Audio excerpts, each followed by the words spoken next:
Kita kan pegang kunci surga, gak pegang kunci neraka. Maka aneh kalau kamu masuk neraka itu aneh. Coba ngaji banyak. Nabi Isa itu kalau orangnya ceria sekali.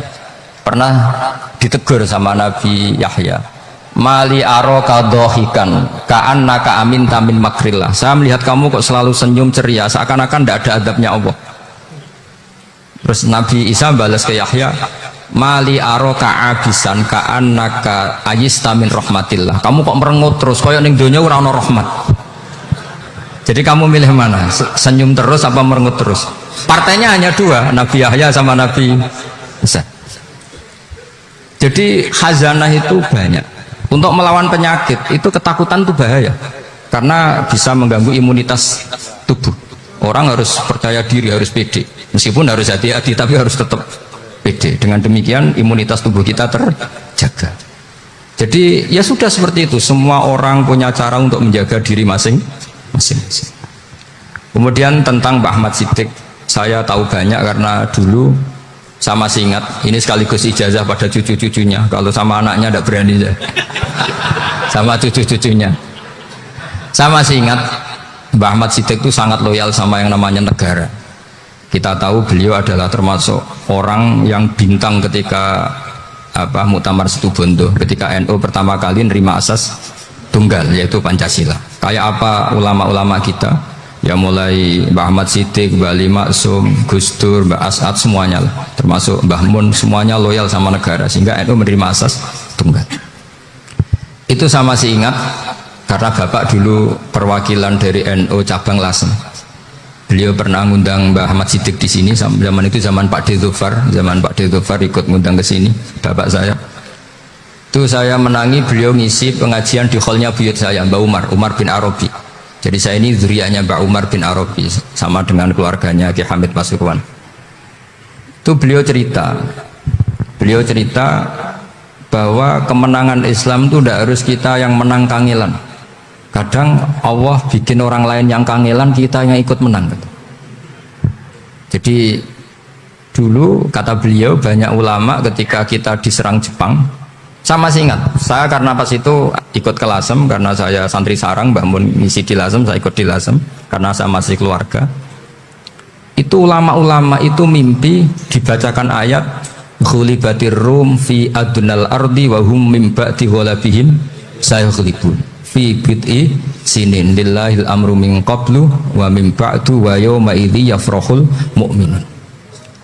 Itu dulu itu ada pertarungan besar antara kerajaan Romawi dan kerajaan Persia. Kita tahu Romawi itu Nasrani. Saya ulang lagi, Nasrani. Nasrani itu percaya adanya Allah, adanya Tuhan, dan percaya adanya kitab samawi. Sementara musuhnya itu Persia, orang yang tidak bertuhan, tidak berdasar kitab samawi. Ketika Persia mengalahkan Romawi, itu orang Islam ikut susah, karena terus dibully sama orang-orang kafir Mekah. Orang kafir Mekah adalah orang yang tidak punya kitab samawi. Katanya orang kafir Mekah, iku lo balamu jute duwe kitab jarene di hubungan mbek langit, nyatane perang keok, paling kon yo podo.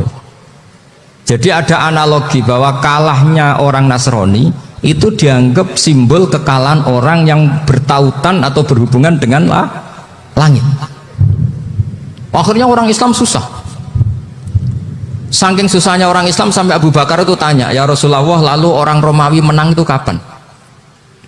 Terus ada surat turun fibit di sini, ya kira-kira 3. Abu Bakar pas itu belum alim-alim amat, jadi ngartikan 3 itu ya 3 betul, sehingga beliau masyhur itu cara Jawa totoan itu kimar.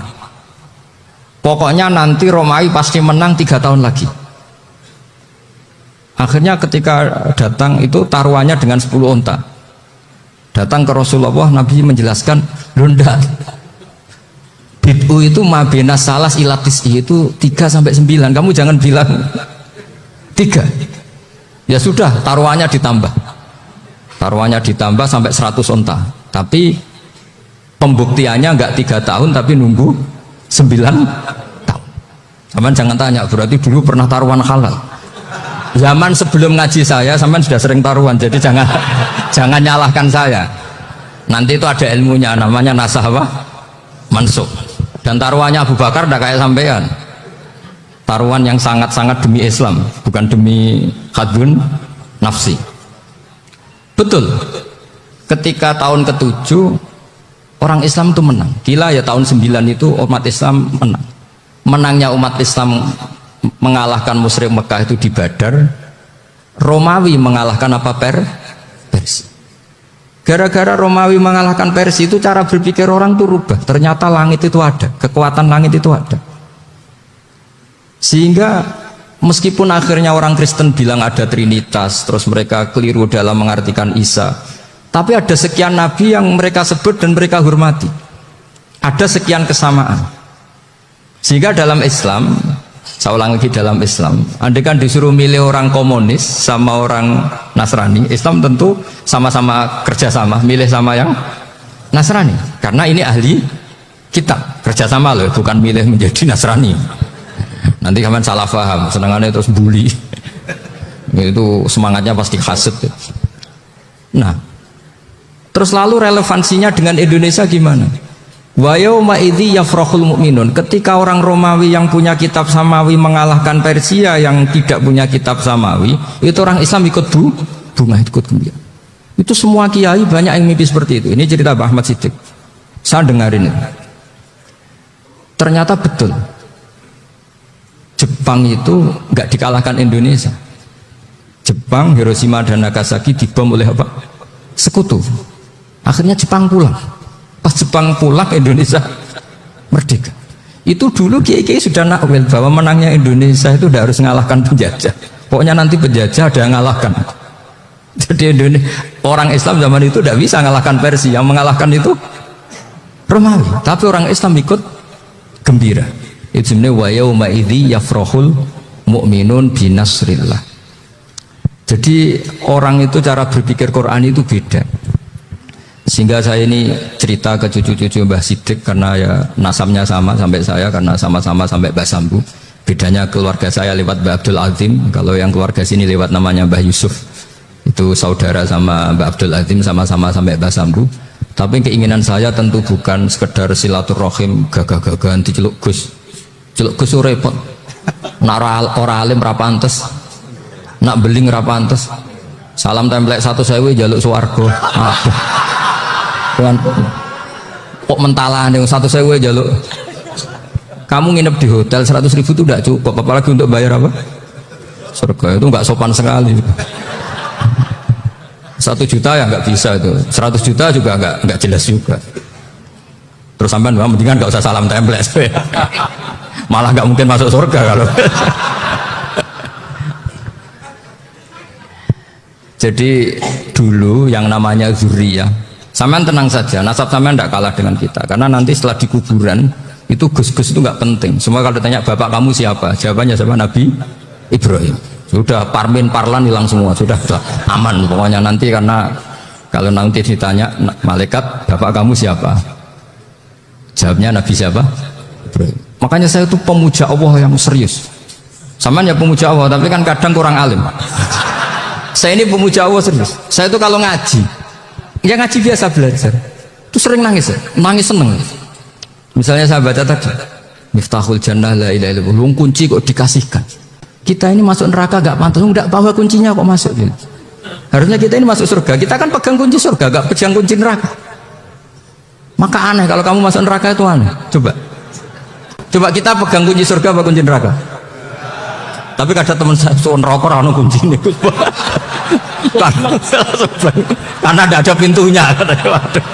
Terus saya bilang, kamu kok tahu? Memangnya mau ke sana, kata saya. Saya tidak punya rencana tahun neraka. Karena nanti di antara syafaatnya Quran itu orang kalau mau masuk neraka tidak jadi. Ya nggak apa-apa ya, diatur sendiri. Jadi di antara syafaatnya Quran itu orang nggak jadi masuk neraka. Jadi syafaat itu ada 2, dari neraka diangkat ke surga, dan itu bisa lama itu. Tapi kalau syafaatnya Quran itu yang belum masuk neraka supaya nggak jadi masuk neraka. Karena neraka juga punya aturan, dia juga kena aturan fikih. Jadi lo betul, saya ada guyon. Jadi kena konstitusi apa? Fikih. Sama tak ceritani syafaatnya Quran itu ada orang itu beling itu fasik. Itu dihafal surat Tabarok. Hafal betul. Tabarakalladzi biyadihil mulku wa huwa ala kulli syai'in qadir alladzi khalaqal mauta wal hayata. Pertanyaannya gini, boleh enggak orang menginjek surat Baqarah? Boleh enggak? Enggak. Padahal orang hafal Quran itu artinya ayat itu ada di hatinya. Fa inna wa ta'ala la yu'adzibu qalban wa al-Qur'ana. Allah tidak akan menyiksa hati yang menyimpan Quran, yang jadi flash disknya Quran, yang jadi rekaman Quran. Singkat cerita orang ini hafal. Pas ketemu Mungkar Nakir prosedur kan, ini orang fasik mau diantemin sama Mungkar Nakir. Prosedur ya, dia kan prosedur standar. Si surat Tabarok akhirnya menjelma jadi seseorang yang gagah berani. Kamu nggak boleh nyiksa orang ini. Saya ini kalamullah. Kalau kamu nyiksa dia berarti nyiksa saya. Kamu berani sama kalamullah. Wah ya tidak berani jadi Mungkar Nakir. Tapi orang itu nakal, harus saya gebukin. Tapi kata Quran tadi, tapi saya di situ pasti kena saya. Oh debat, nggak ada lajnahnya ini nggak ikut. Kalau Gus Wirjon ikut jadi lajnah. Kalau jadi lajnah pasti kroninan. Kalau santrinya dimenangkan. Wah, akhirnya debat. Ya sudah kita ketemu Allah. Akhirnya Mungkar Nakir sama Quran tadi surat Tabarok datang sowan sama Allah. Terus kata Allah, memangnya kenapa Mungkar Nakir? Saya harus nyiksa dia karena dia fasik ya Allah. Memangnya kenapa surat Tabarok? Saya ada di situ. Menurut aturan orang tuh nggak boleh injak-injak Quran. Kalau dia nuduk saya, nuduk Quran, itu harus dikasih tahu fikihnya Mungkar Nakir. Akhirnya Allah ngendikan gini ke surat Tabarok, ya sudah terserah kamu. Kalau terserah pulau Gusti, Mungkar Nakir nggak boleh nyentuh orang ini. Ya sudah selamat ya. Sehingga terus itu sama baca di termasuk mujizatnya surat Tabarok di tafsir Ibnu Katsir banyak. Karena tadi logikanya malaikat itu juga kena aturan fikih. Sehingga banyak ulama termasuk Said Muhammad ngendikan pertanyaan Mungkar Nakir itu tidak semua orang kena.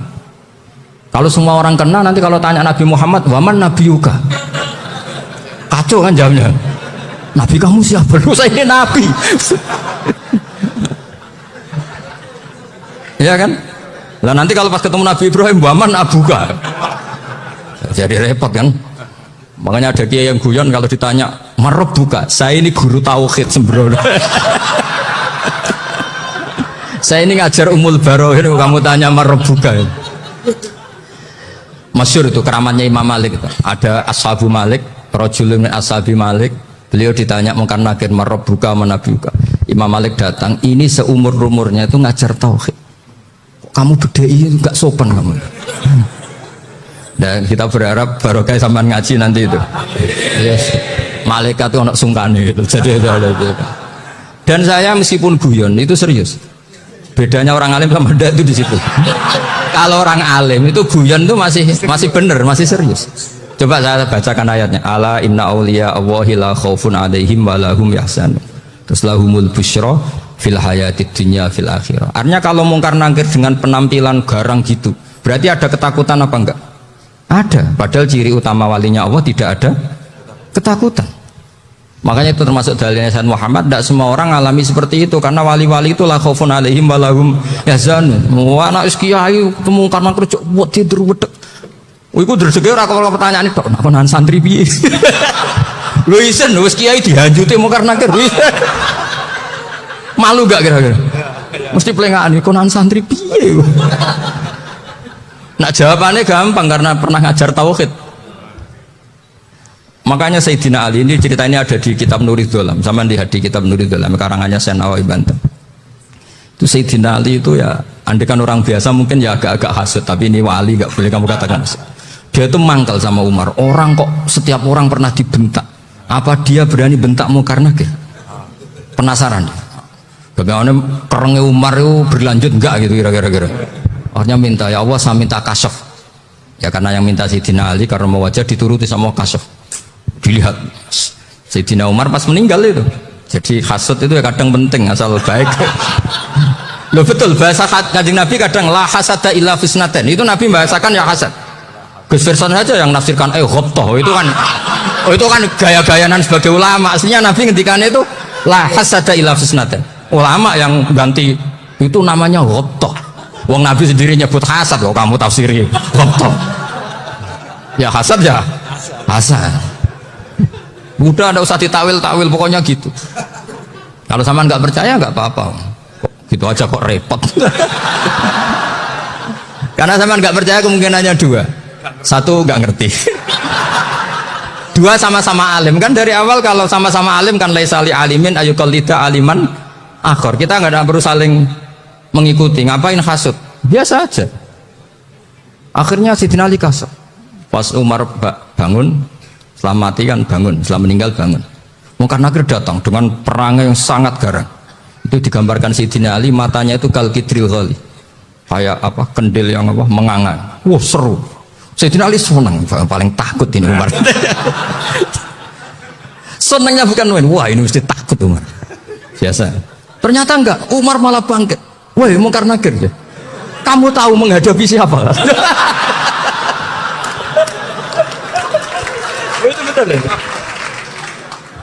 Kamu itu menghadapi temannya ahabbal khalqi ilallah. Yang diandalkan temannya bukan dia. Kamu tahu yang kamu hadapi, saya ini teman kekasihnya Allah. Jadi boleh kamu mengandalkan Mbak Virjon. Tapi nanti risikonya Mungkar Nakir tanya, itu Virjon siapa? Wah, itu masalah kan. Makanya syaratnya wali itu harus ma'rufun fis sama. Di langit sudah populer. Makanya dulu ada orang yang saking seninya Abdul Qadir ditanya apa saja jamnya Abdul Qadir Al-Jilani, itu aman karena beliau populer. Makanya program kita harus populer dulu di langit. Nah, itu nanti kalau dicatut oleh santri-santri nggak apa-apa. Kalau nggak populer nanti itu siapa? Masalah ini. Umar itu yang dibanggakan itu, kamu tahu saya siapa? Ya enggak tahu, saya ini temannya kekasihnya Allah. Temannya Muhammad, iya Muhammad Rasulullah. Wah, mikir, waduh, repot. Loh, di dunia aja gitu kan, temannya presiden, temannya panglima, apalagi ini temannya Sayyidul Awalin wal Akhirin. Di dunia aja bilang temannya presiden, menteri, orang sudah takut, apalagi ini temannya Sayyidul Awalin. Hanya Mungkar Nakir terus konfirmasi sama Allah, gimana ya Allah ini ngadepi. Sebetulnya yang diandalkan itu temannya, bukan dia. Wah, akhirnya sama Allah dibilang, ya bu, ya sama seorang seperti itu bu yang sopan. Terus semenjak itu Mungkar Nakir itu nggak selalu berpenampilan seperti itu, sangat. Jadi semoga itu konsisten sampai nanti. Jadi kamu kalau ingin nggak takut Mungkar Nakir, jadi wali dulu. Karena sarannya tadi hanya wali sing la khaufun alaihim walahum yahzanun lahumul busyra fil hayatid dunya fil akhirah. Jadi orang itu kalau ngaji itu harus khatam. Jangan semuanya kena pertanyaan. Dan kalau semuanya kena pertanyaan nanti repot. Kalau Nabi Muhammad ditanya waman Nabi juga. Nabimu siapa? Lu kan terus jadi aneh. Jadi makanya ketika Sayyid Muhammad semua ulama lah, nggak ada am kecuali ditaksis. Kecuali sifatnya Allah, misalnya bikulli syai'in alim, ya benar-benar bikulli syai'in. Tapi kalau am semuanya pasti ada taksis, meskipun dalam muhawarah muhadasah biasa. Ya, misalnya contoh gampang, istri kamu baru seneng kamu, mas nangkepin apa-apa itu lapor aku, gak apa-apa mas, mesti aku seneng gak sama lapor. Iku di aku pengen wayo. Wah langsung jadi apa wae. Mesti apa wae, maksudnya kecuali itu. Gitu. Padahal kalau ngomong, mas sampean ingin apa saja tak dukung. Terus sampean bilang, pengen ku iku wayo. Kira-kira disetujui apa enggak? Sama seperti kita kalau punya teman akrab, wah senang omahku gak apa-apa, anggap ya omahmu dewe. Terus mlebu-mlebu kamar. Jadi tidak ada am kecuali ditaksis. Artinya kalau ada cerita bahwa orang mati pasti ngalami ditanya Mungkar Nakir, itu pasti ada am yang ditaksis. Itu pasti tidak dialami para anbiya, para ya, karena ciri utama wali itu la khaufun alaihim walahum yahzan. Kemudian saya yang mau cerita ya, supaya sampean bisa menghadapi dunia global ini, tak bawa tafsir Munir termasuk tadi. Kenapa orang Islam, Rasulullah SAW itu lebih senang kalau yang menang itu orang Nasrani Romawi, ketimbang yang menang itu orang Faris, dalam hal ini ateis. Karena orang ateis itu lebih ngeri. Sebetulnya beberapa penemuan sains, terutama di ilmu medis, itu orang Amerika, kayak cloning. Tapi orang Amerika itu masih dilarang oleh gereja untuk mengaplikasi. Karena nanti bayi cloning itu dipakai suku cadang. Di Amerika masih ditentang oleh fatwa-fatwa agama, baik Islam maupun Kristen. Tapi di Cina itu dipraktekkan, karena nggak ada halangan agama. Di Cina itu biasa ada kondom diolah lagi jadi alat-alat aksesoris. Di Amerika tidak ada karena masih ada agama, masih ada larangan. Sehingga orang Islam itu lebih takut kalau yang menang itu Persia, karena terus cara berpikir ternyata Tuhan itu tidak ada, langit nggak ada perannya. Jadi ketika yang menang Nasrani masih berpikir itu pertolongan Tuhan, meskipun mungkin cara mengatakan Tuhan beda dengan kita. Tapi ada satu kesamaan bahwa kekuatan samawi itu ada. Jadi disebut hulibatir rum fi adnal ardi wa hum min ba'di ghalabihim sahlib. Di sini diterangkan oleh Syekh Nawawi supaya kamu tidak salah paham. Sebetulnya kamu katakan misalnya wah itu paham liberalisme, sebenarnya saya tidak tersiksa. Cuma takut yang mengatakan seperti itu cek goblokir atau ngaji gitu. Itu aja masalah saya. Ini saya baca ini karangannya Syekh Nawawi karena tadi kata Mbak Firjon ngaji itu harus sama orang yang bersanad. Saya ini kalah sama beliau itu berkali-kali. Secara nasab saya harus manggil mbah. Secara silsilah ilmu saya juga kalah lagi. Saya sering disewani sama cucu-cucu Syekhona Khalil. Kiai Siddiq itu termasuk murid dekat beliau Syekhona Khalil. Kalau itu berarti kan Gus Firjon, Ahmad, terus Mbah Siddiq. Mbah Siddiq ngaji Syekhona Khalil. Syekhona Khalil itu pernah ngaji langsung sama Sayyid Zaini Tahlan. Berarti beliau dari Sayyid Zaini Tahlan itu baru generasi kelima. Sementara saya itu sudah ke-7 atau ke-6. Saya, Mbah Mun, Mbah Karim misalnya, Mbah Hashim, Mbah Mahfud Termas, Sayyid Abi Bakar Sato yang ngarangnya Anatul Thalibin, baru Sayyid Zaini Tahlan. Berarti saya ke-7, kalah lagi. Tapi untuk jadi wali biasanya cepat saya. Nabi kok dapat wah, tapi sebetulnya Abdul Muthalib itu masyhur itu. Kalimat-kalimatnya menunjukkan bahwa beliau itu sudah dapat wahyu kalau nanti cucunya itu jadi Nabi. Makanya senangnya bukan main Abdul Muthalib sama Rasulullah. Putu seneng, mbah seneng putu. Jadi mungkin, jadi sampean nggak usah protes loh. Ya, yang jadi wali kok cucunya. Betul. Dulu Mbah Hamid Pasuruan itu kalau Mbah Ahmad Siddiq ke sana, Mbah Hamid Pasuruan kalau manggil Mbah Ahmad Siddiq itu paman. Tapi pamannya minta ijazah ke ponaan. Apa ya gara-gara itu memang. Kalau itu masih berlaku apa? Ngalah tadi. Kayaknya masih hawane masih. Karena melihat tren-tren langit masih gitu kayaknya masih itu. Ya, tapi mbahnya tetap dapat jatah, tenang saja nanti. Tapi memang sebaiknya mbah itu legowo. Rasulullah Muhammad SAW itu terkenal min dzurriyyati Ibrahim. Tapi kata Rasulullah, ana dakwatu Ibrahim wa bisyaratu Isa. Aku nganti ngene iki barokah dongane Nabi siapa? Ibrahim. Jadi dongane Nabi Ibrahim dia tiba teng putu. Jadi banyak bukti bahwa jatuhnya ke putu gitu. Tadi saya di kamar sama beliau berduaan. Nih Mbah sing dadi wali di sini, aku webah. Cocokan tadi. Nah, kenapa saya akhir-akhir ini gulirkan daftar wali? Kenapa? Saya ini resah ya, orang sudah ingin dicintai pejabat, dicintai tetangga, dicintai teman. Tapi kadang-kadang orang lupa lagi dicintai Allah. Makanya saya meskipun guyon, tapi ini amdan, bukan sahwan. Supaya orang punya cita-cita lagi jadi wali, ingin dicintai Allah. Kita ini terlalu lama ingin dicintai makhluk.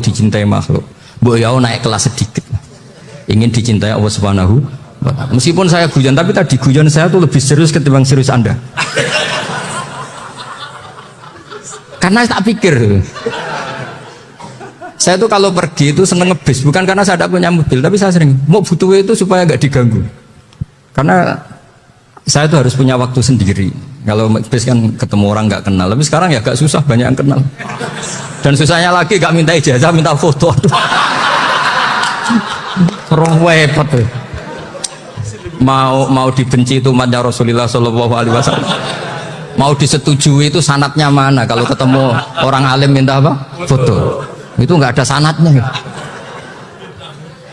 Nggak tahu saya itu mazhab dari mana itu. Ya mazhab milenial yang jelas itu kan. Ini tak baca ya biar dapat. Karena ini kenangan saya sama Mbah Ahmad Siddiq. Saya masih ingat betul Beliau ngisi kholnya Mbak Abdullah bin Umar, berarti abahnya Mbak Hamid. Karena mbah saya itu Fatimah binti Khalid bin Umar, kalau Mbak Hamid itu Hamid bin Abdullah bin Umar. Itu saya masih ingat betul zaman itu Mbak Hamid tiap khol di Lasem itu rawuh dan saya derek mbah saya karena masih misanan datang ke Lasem. Itu beliau pas itu ngisi sama Mbah Mun. Mbah Mun masih muda, Ki Ahmad Siddiq sepuh senior. Itu beliau cerita bahwa dulu ketika Indonesia dijajah Jepang itu para kiai mimpi dibacakan ayat Khulibatir Rum fi adnal ardi wa hum min ba'di walabihim. Terus ada kiai yang tanya, takwilannya gimana? Ya nanti Jepang pulang bukan karena kita yang mengalahkan, tapi Jepang ada yang mengalahkan sendiri meskipun tidak kita. Kayak dulu Faris tidak dikalahkan Islam tapi dikalahkan Romawi, tapi yang seneng umat Islam. Wa yauma idzi yafrahul mu'min.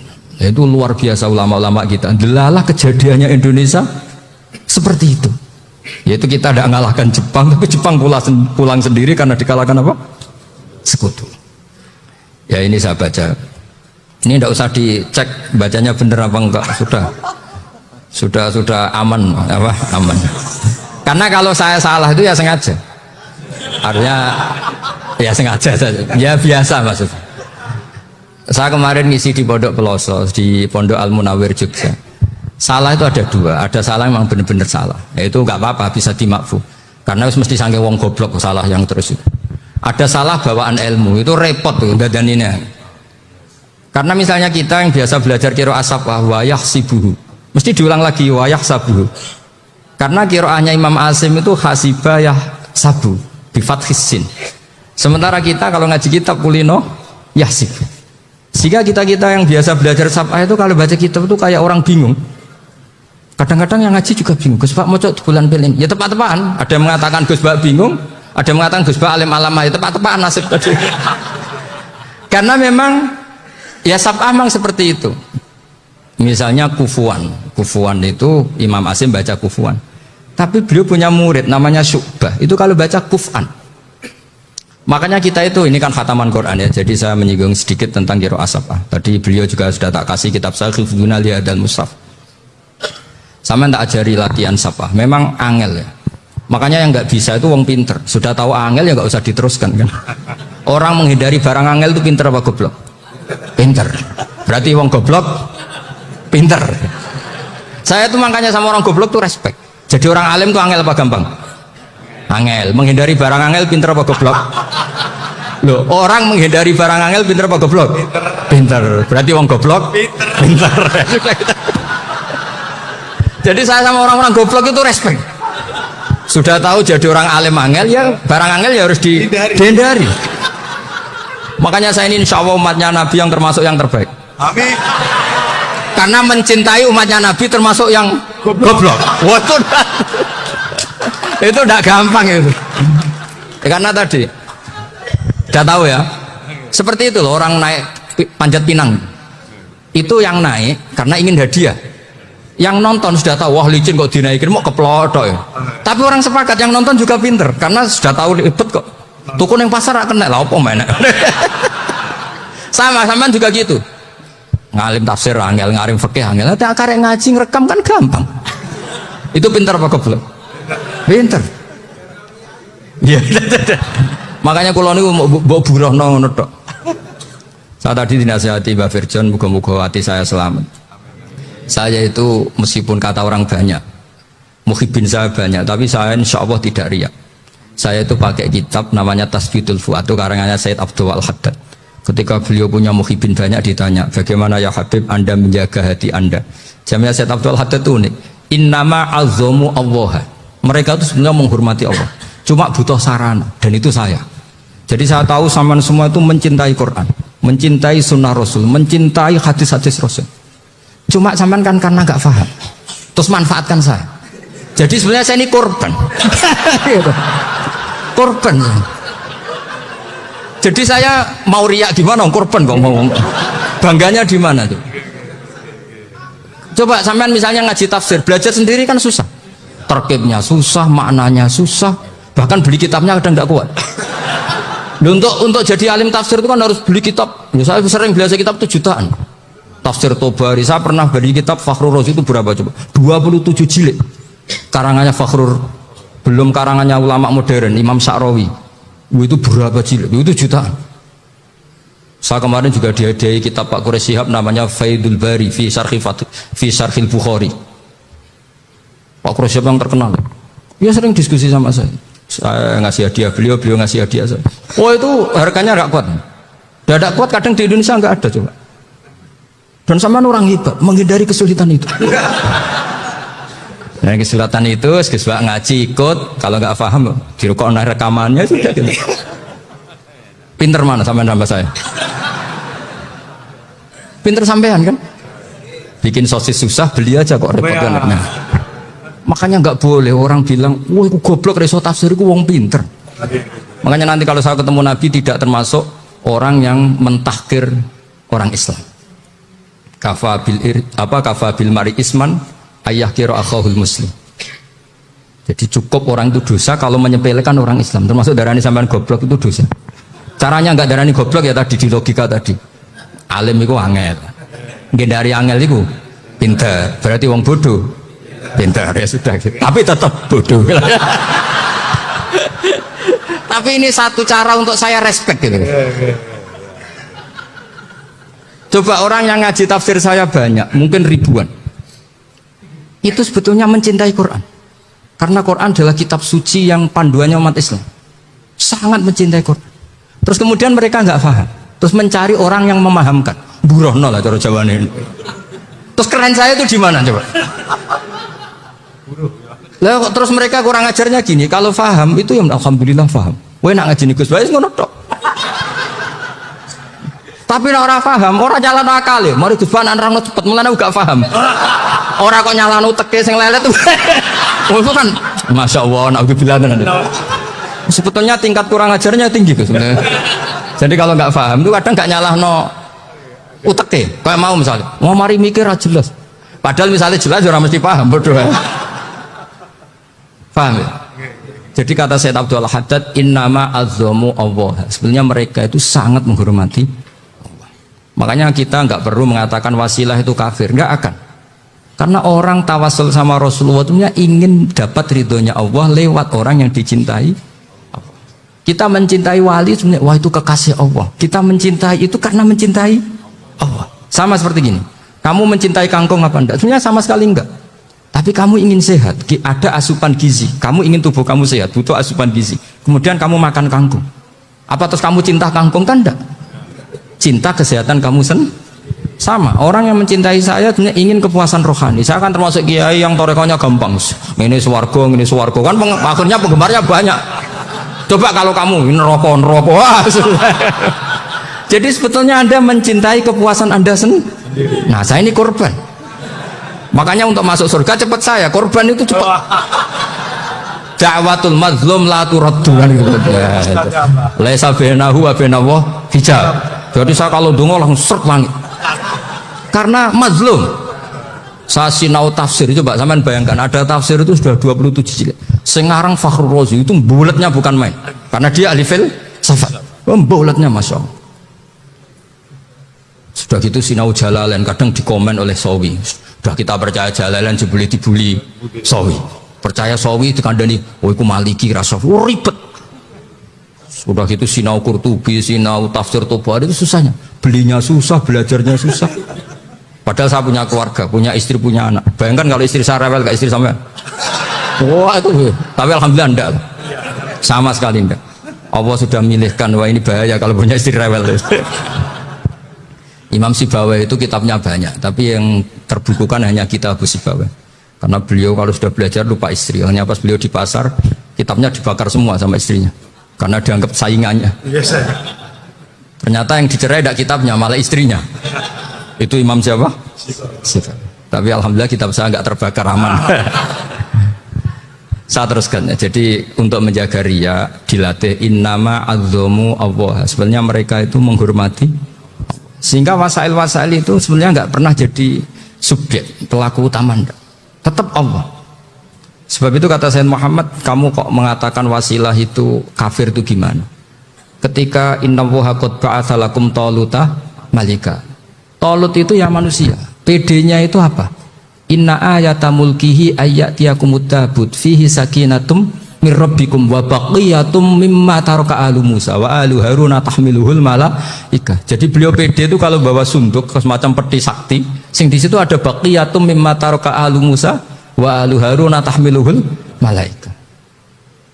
Ya kayak semacam jimat ya. Tapi saya bukan mensyariatkan jimat enggak, karena nanti banyak penjual yang pembohong juga gitu loh.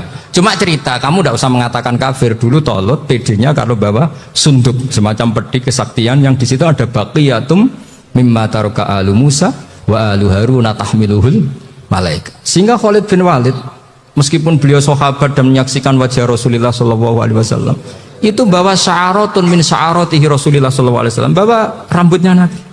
Perang kemana-mana itu diletakkan di pecinya. Nanti sama tanya lagi, masa pakai peci Khalid bin Walid itu? Wah panjang itu sampai itu repot. Sampai tak warai ngaji usul fikih. Usul fikih itu kalau ngaji itu ada istilah tangkihul manat. Ini mesti ini wilayah yang kita bisa berdebat sama Mbah Firjon. Dulu itu musuh saya karena saya makili Anwar, beliau makili Peloso. Tapi tahu-tahu kalah tua terus saya mengundurkan diri. Di fikih itu ada istilah, ada tangkihul manat, ada tahqiqul manat, ada tangkihul manat. Tangkih itu kira-kira gini, lafadz hadis itu dibuang sekian untuk tahu bahwa itu madarul hukmi. Misalnya gini, tak beri contoh paling gampang. Sama harus paham, kalau nggak paham nggak pinter-pinter. Ja'a a'rabiyun ila Rasulillah sallallahu alaihi wasallam. Ya karena ini menghormati Mbah Ahmad Siddiq, saya orang alim, jadi ngaji ini tetap ada suasana alim. Ya harus ada suasana alim. Nggak perlu jadi orang alim, tadi susah. Sudah ngindari susah itu pintar. Sudah itu aja. Jadi orang alim susah, ngindari barang susah pintar. Berarti orang tidak alim pintar. Nah, meskipun tetap sudah kita itu pegangi sampai mati nanti. Loh, jadi orang alim itu repot. Itu kata Imam Ghazali, kalau orang alim kalau mau masuk surga itu sama Allah nggak boleh. Kif, kamu nggak boleh langsung masuk surga. Coba cari umat kamu, syafaati dulu. Nah, saya takut nyari sampean nggak bisa kembali. Saya tidak punya rencana itu, pokoknya mau masuk. Boleh sampean aduan balik raroh dewa, repot nanti saya. Berat jadi orang alim itu berat. Ya saya teruskan ya. Ada tangkihul manat. Ja'a a'rabiyun ila Rasulillah sallallahu alaihi wasallam. Faqala ahlaktu wa ma ahlakaka qal waqa'tu imraati fi nahari Ramadan. Ya sidang kita, saya ini rusak ya Rasulullah. Kenapa? Karena saya menjima istri saya fi nahari Ramadan. Kata Nabi, kamu harus bayar kafarah. Napa Nabi kafarah? Puasa 2 bulan. Wong baru 1 hari aja terjadi gitu kok disuruh puasa 2 bulan. Ya tidak kuat ya Rasulullah. Baru berapa hari saya puasa aja kecelakaan seperti itu. Apalagi kalau sampai 2 bulan. Tidak ya Rasulullah. Ya sudah kalau gitu kamu pertama ngasih makan apa? Itku rokobah kan, pertama merdekakan budak. Tapi kan sekarang nggak ada budak, makanya terus sekarang langsung puasa. Wah ini nggak bisa semua. Ya sudah ngasih makan orang 60. Kasihkan siapa ya Rasul? Ya orang fakir. Saya ini paling fakir. Di kampung saya ini orang paling fakir. Jadi mulai dulu orang fakir itu hubungan suami istri itu paling lancar. Mulai dulu. Makanya orang fakir itu anaknya banyak. Karena hiburannya hanya itu. Wong Ramadan aja. Coba mau ke ATM nggak punya uang, mau antri di bank nggak punya, mau apa coba? Itu mulai dulu. Ini sanatnya mutasil. Wah, akhirnya sudah sanksinya kan tadi ya, itqu raqabah atau puasa 2 bulan berturut-turut atau ngasih makan 60 orang miskin. Lalu kata ahli usul fikih, kata Arabi dibuang, nggak menjadi catatan hukum. Orang kota pun kalau melakukan itu juga kena sanksi yang sama. Imro'atau juga dibuang. Andai kan itu dilakukan untuk amatnya juga ketentuannya sama. Nah sekarang perdebatan antara Imam Syafi'i dan Imam Malik begini. Sekarang pertanyaan gini, jima istri itu hukumnya boleh apa haram? Boleh kan? Lalu kalau ada orang tanpa udzur kemudian makan siang-siang, cara Imam Malik hukumnya sama, harus kena sanksi yang sama. Karena sama-sama hadku hurmati Ramadan bi ghairi udzrin syar'iyyin.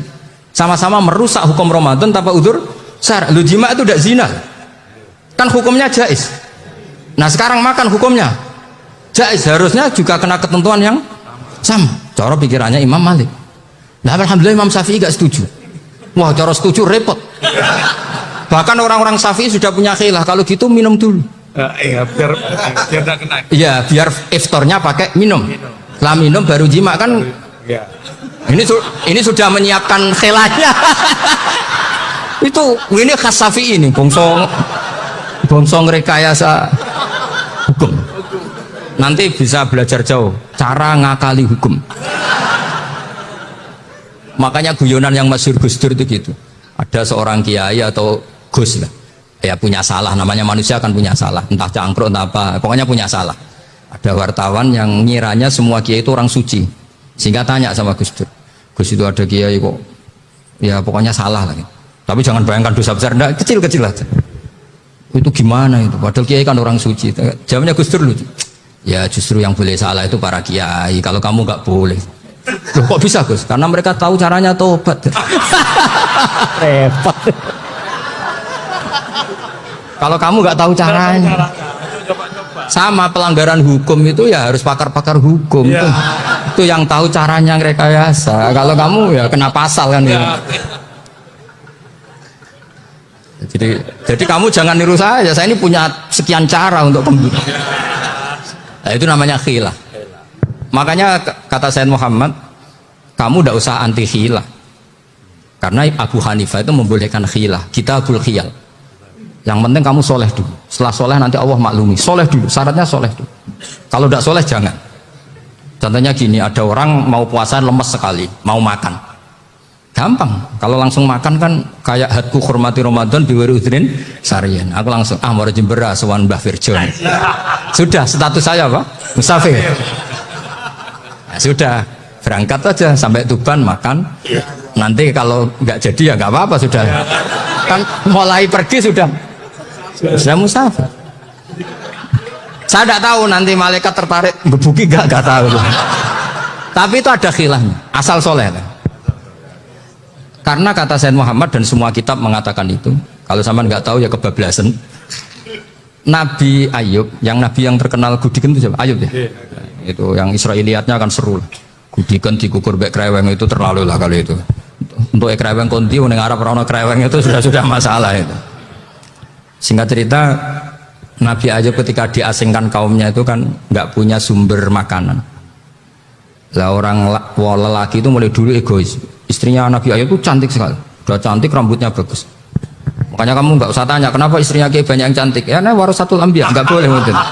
Kalau nggak cantik ya warasatul anbiya dari segi balak. Istrinya Nabi itu semuanya cantik. Nggak usah tanya sebabnya apa, pokoknya gitu, semuanya cantik. Singkat cerita, beberapa kali istrinya Nabi Ayub itu kerja demi bisa nafkahi Nabi siapa? Suatu saat itu tidak ada pekerjaan yang cukup untuk beli roti. Satu-satunya peluang dapat rezeki itu putrinya raja itu rambutnya berondoli. Terus ada sayembara siapa yang rambutnya bagus mau dibeli. Sampai rambutnya istrinya Nabi Ayub itu dijual. Nabi Ayub tersinggung karena itu mengurangi kecantikan. Jadi lelaki mulai dulu gitu. Udah nggak urun kalau istrinya nggak cantik itu komplain. Itu khasnya lelaki. Jadi kalau kamu gitu ada sanadnya juga, tenang saja ya. Komplain ya pegawaian itu. Saking mangkelnya Nabi Ayub terus ngendikan la adriban naki mi'ata sautin. Kamu akan saya pukuli dengan mi'ata sautin atau dengan 100 jambuan. Atau mi'ata dikhfin atau mi'ata apalah sesuai konteks zaman itu. Nggak namun ini pecut tuku konti nggak ribet lagi. Singkat cerita akhirnya ketahuan bahwa istrinya menjual itu demi Nabi Ayub. Allah nggak ridho kalau kekasihnya yaitu istrinya Nabi Ayub wis perjuangan kayak gitu malah kena hukuman. Tapi Allah juga nggak ingin kekasihnya yang bernama Ayub melanggar sumpah. Padahal beliau sudah sumpah, wallahi demi Allah nanti tak pukul dengan 100 kali. 100 kali dengan lidi lah misalnya, contoh yang gampang tuh lidi. Akhirnya sama Allah dikasih satu solusi. Wa khud biyadika dikhsan fadrib bihi wala tahnas. Ya sudah, lidi itu ikat jumlahnya 100. Terus pukul sekali saja. Anggap saja sudah 100. Iku pangeran sing warai ngakali ngono iku pangeran. Tapi syaratnya soleh. Syaratnya soleh. Jadi kalau kamu anti khilaf berarti anti ajarannya Allah di ayat itu. Wa khud biyadika dikhsan fadrib bihi wala tahnas. Itu dulu ada, ini cerita di Ithaf. Ini cerita terakhir. Ini sudah, sama jangan nama sudah. Terus pengumuman tadi yang nggak pernah sepuh ngutang saya itu haram tadi. Karena tadi saya punya kewajiban di rumah yang bisa menggugurkan ya kewajiban yang lebih besar. Lebih besar itu ya tadi bisa pernah guru, pernah sepuh. Yang jelas nggak umur. Umur sampean menang kabeh tuh. Tua-tua yang serepot itu. Ada raja itu ganteng kaya, senengannya nikah perawan cantik. Oh, itu semua kampung mesti kenal. Mungkin digilir atau gimana pokoknya. Suatu saat ada pemuda suka sama perempuan yang di kampungnya, cantik sekali. Kemudian pemuda ini ternyata bekerja di kerajaan itu. Tiap hari ditanya, oh itu yang di kamu yang cantik siapa? Mau saya nikahin gini. Wah bahaya ini saingannya raja. Jadi yang dibidik pemuda tadi itu saingannya. Si raja ini orang yang namanya raja kan gengsinya tinggi. Kaifatang kihuha wa kotroa itu kot kobbalaha rojulun. Kok boleh kafi? Saya itu pernah melihat dicium lelaki. Wah gak mau. Gak gelem kadang ditambung lan wa kot kobbalaha rojulun. Saya pernah melihat sendiri kobbalaha rojulun. Dicium oleh lelaki. Wah sudah gak minat raja langsung gak keren. Suatu saat pemuda tadi nikahi perempuan itu. Rajanya marah-marah. Kamu laki gak punya harga diri gini. Gak punya selera, gak punya harga diri. Sudah pernah dicium orang kok tetap dinikah. Terus bilang ke raja, takrif manir rojul, laki itu siapa? Abuha. Kamu tahu lelaki itu siapa? Sopo? Abuha. Bapaknya. Saya kan hanya bilang rojulun. Pernah dicium lelaki. Lah pikirannya raja itu lelaki kue-kue ngene. Tapi butuhnya cana mau rojo ben gak sido itu aja tuh ya. Baru kayak digulirkan gitu wakot kebala rojulun. Wah nggak mau. Setelah itu suatu saat pegawainya tadi nikahi perempuan. Kamu nggak punya harga diri gini. Kamu tahu mandir rojul apa abuha? Wah nak ngono aku gak apa-apa. Lah monggo saat ini guys bojo kula. Ora trimo wis diambung macam-macam. Lah itu namanya khilah. Apa? Khilah. Kalau di Balawa disebut tauriyah atau apa. Tapi saya tidak ngajari sampean seperti itu. Sudah pinter sebelum saya ajarin. Bongso ngakali kan sudah pinter. Ya ini terakhir tak baca Arabnya saja nanti. Bismillahirrahmanirrahim. Biar dapat barokahnya Syekh Nawawi juga barokahnya guru-guru. Bismillahirrahmanirrahim. Wasababu nuzuli hadil ayati annahu kana baina farisa war rumi qitalun wa kanal musyrikuna yawadduna antahliba farisu ar-ruma di anna farisa kanu majusian ummiyin wal muslimuna yawadduna ghalabatar rum ala faris liqaunihim ahla kitabin. Jadi zaman dulu orang Islam lebih senang kalau yang menang itu orang Nasrani. Kalau bandingannya ateis. Karena bagaimanapun percaya kekuatan langit. Sementara orang ateis sama sekali tidak percaya kekuatan. Apapun bedanya kita dengan Nasrani itu ada kesamaan, yaitu percaya adanya kekuatan langit. Sehingga ketika orang Romawi kalah itu orang Islam ikut susah. Paham ya? Makanya ini tak baca biar sampean nggak macam-macam pikirannya. Fab'atha Kisra saat terusnya, ya pokoknya seperti itu. Akhirnya Rasulullah SAW berdoa lebih seneng yang menang itu Rom karena ahli kitab.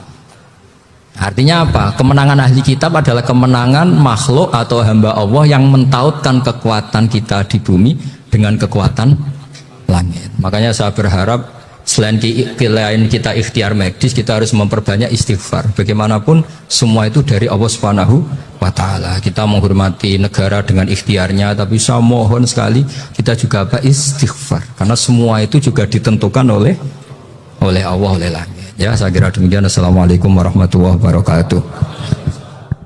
Saya ngaji banyak. Nabi Isa itu kalau orangnya ceria sekali.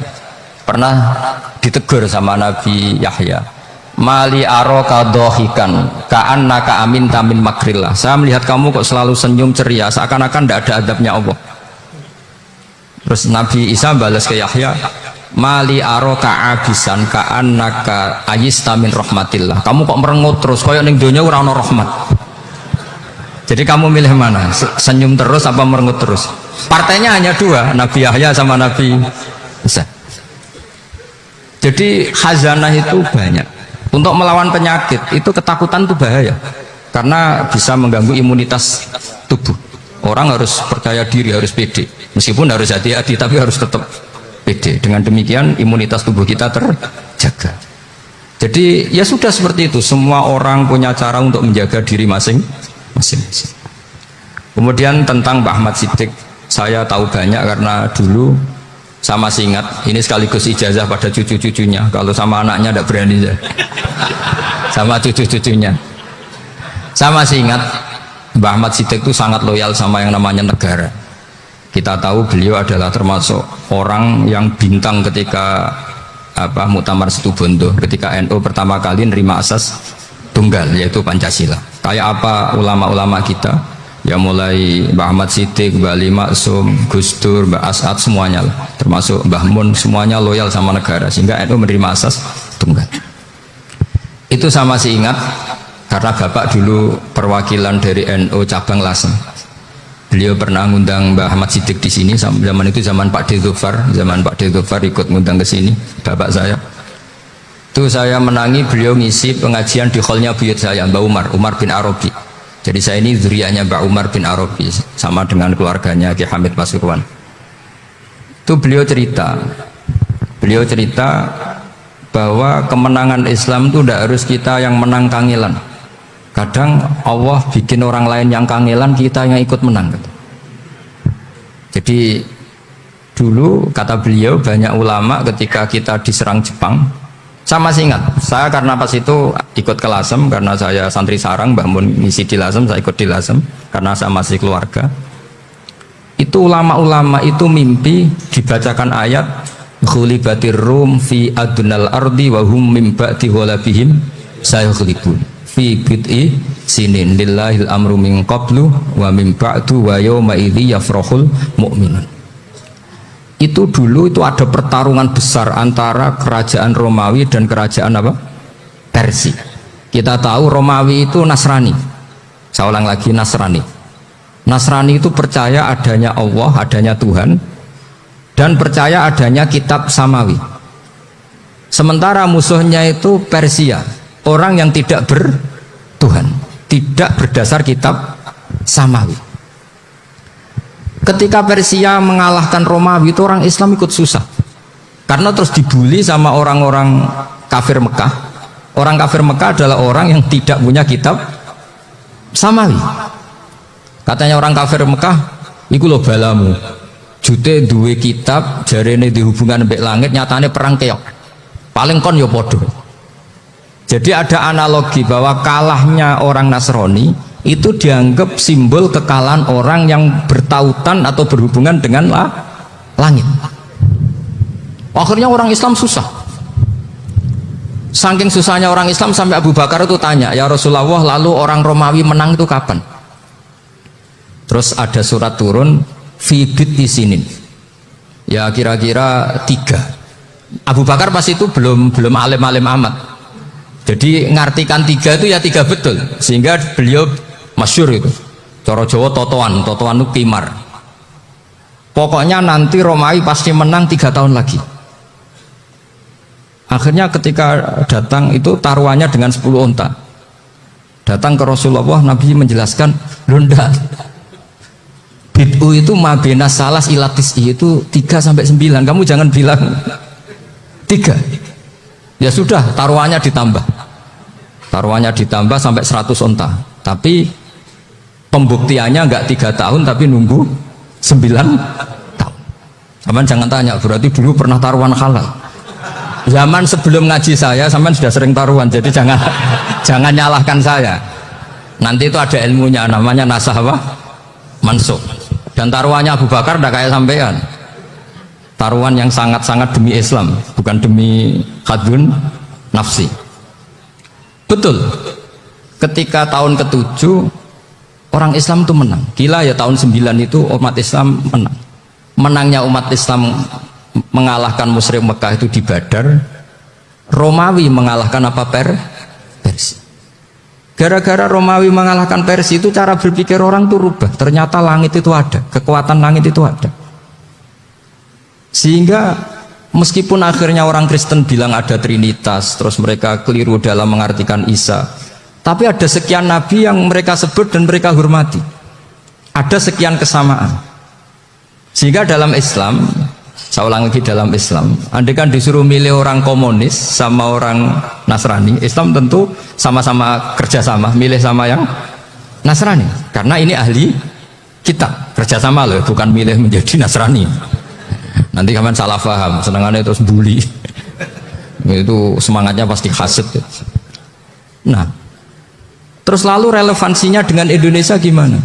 Wa yauma idzi yafrahul mu'minun. Ketika orang Romawi yang punya kitab Samawi mengalahkan Persia yang tidak punya kitab Samawi, itu orang Islam ikut bunga, ikut gembira. Itu semua kiai banyak yang mimpi seperti itu. Ini cerita Pak Ahmad Siddiq. Saya dengarin itu. Ternyata betul. Jepang itu nggak dikalahkan Indonesia. Jepang, Hiroshima dan Nagasaki dibom oleh apa? Sekutu. Akhirnya Jepang pulang. Pas Jepang pulang, Indonesia merdeka. Itu dulu kiai-kiai sudah nakwil bahwa menangnya Indonesia itu tidak harus mengalahkan penjajah. Pokoknya nanti penjajah ada yang mengalahkan.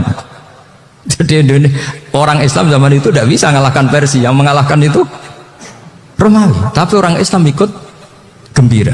Itu sebenarnya wa yauma idzi yafrahul mu'minun binasrillah. Jadi orang itu cara berpikir Quran itu beda.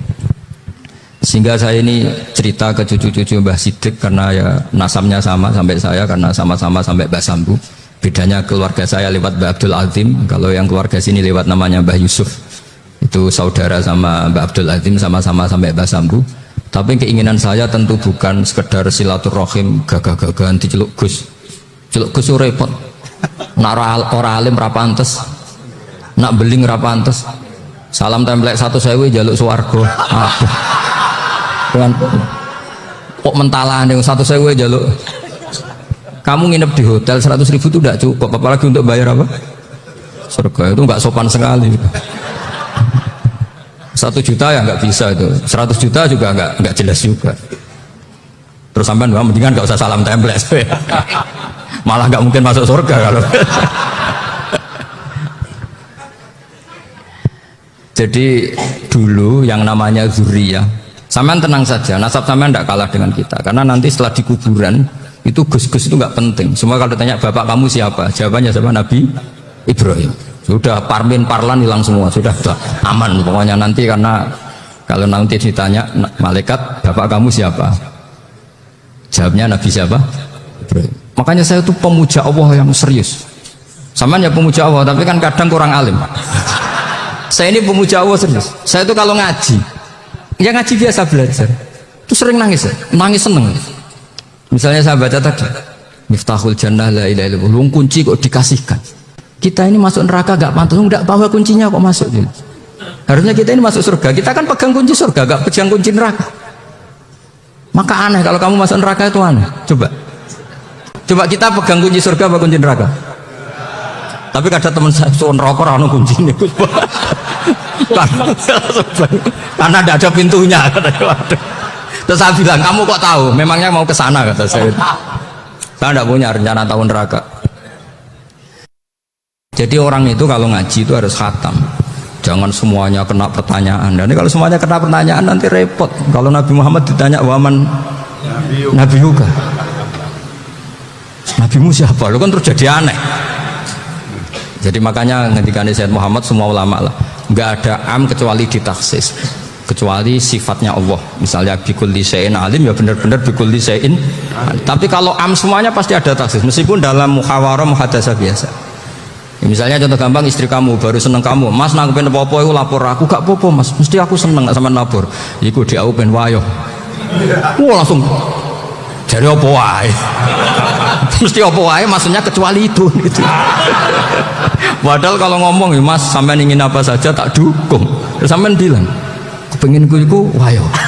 Kira-kira disetujui apa enggak? Sama seperti kita kalau punya teman akrab, wes nang omahku gak apa-apa, anggap aja omahmu dhewe.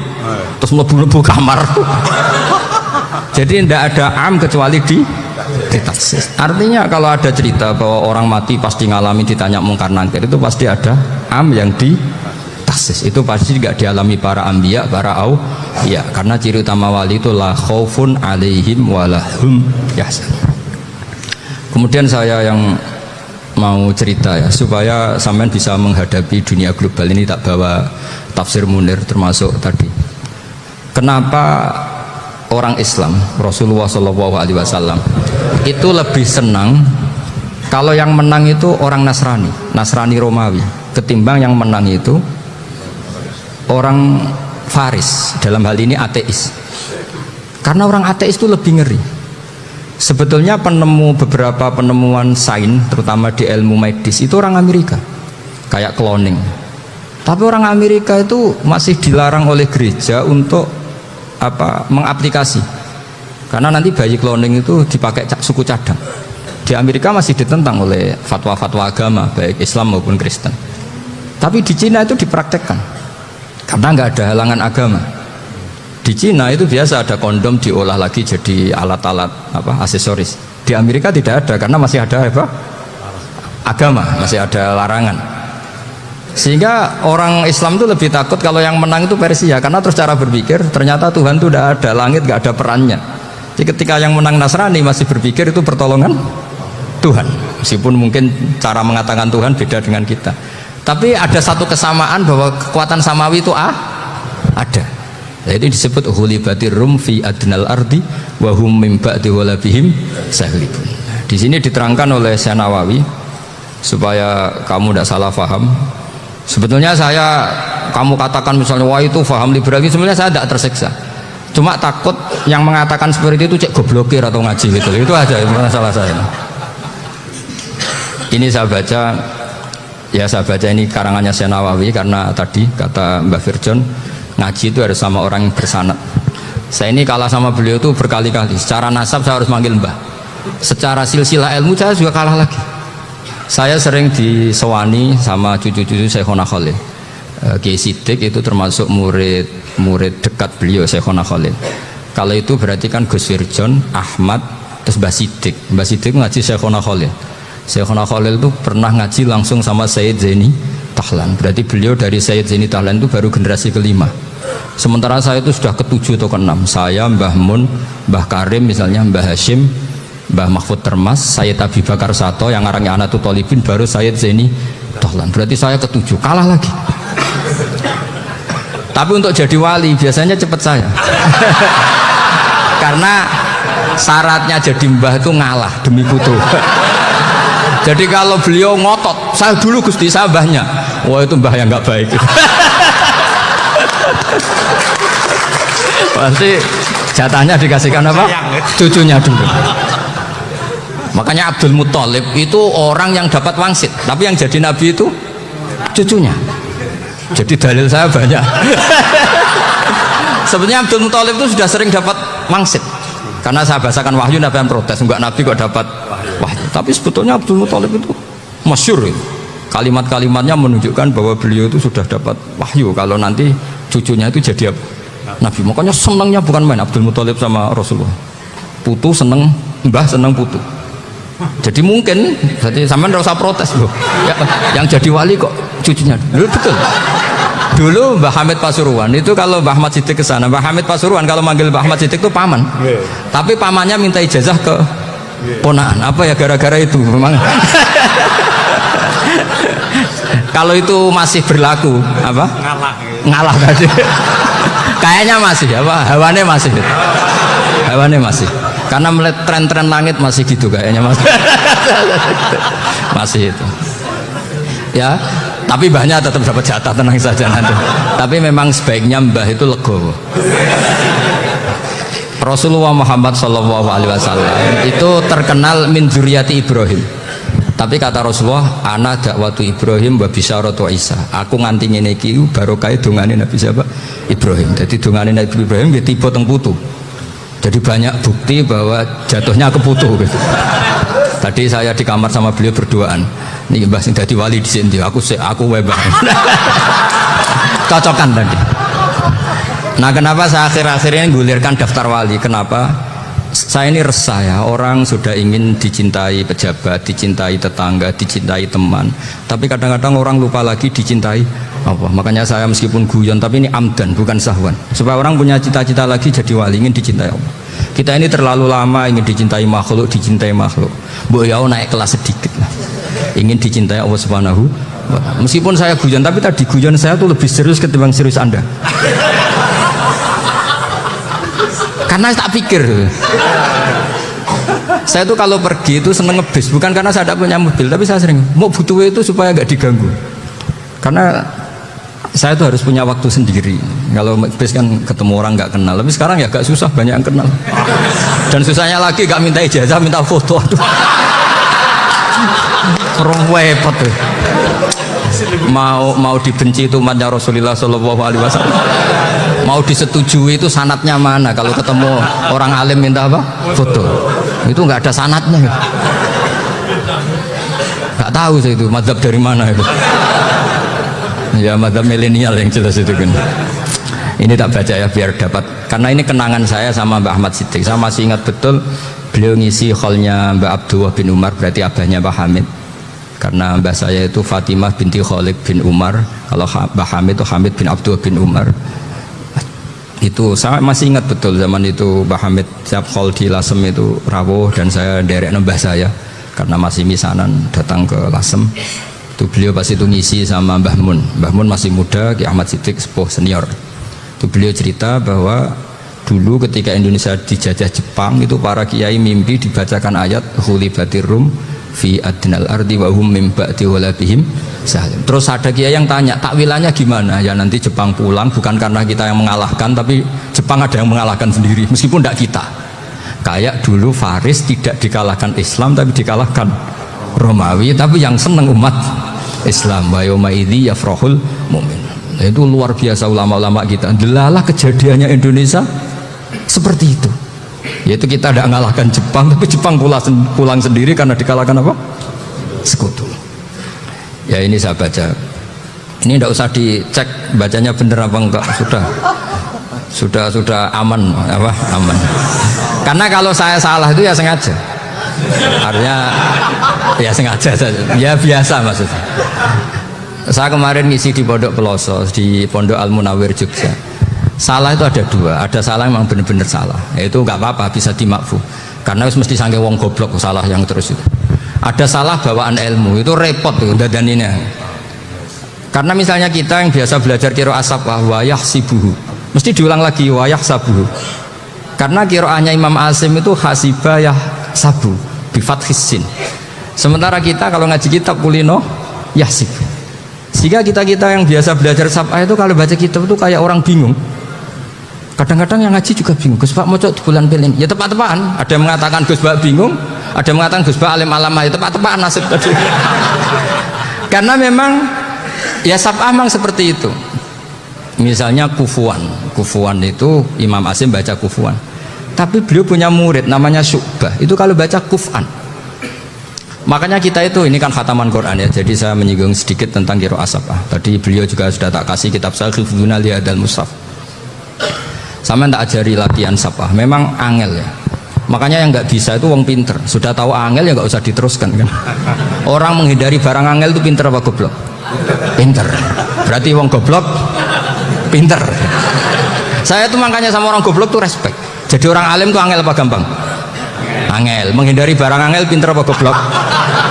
Loh, orang menghindari barang angel pinter apa goblok? Pinter. Berarti wong goblok pinter. Jadi saya sama orang-orang goblok itu respect.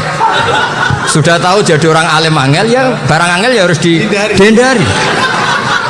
Makanya saya ini insya Allah umatnya Nabi yang termasuk yang terbaik. Amin.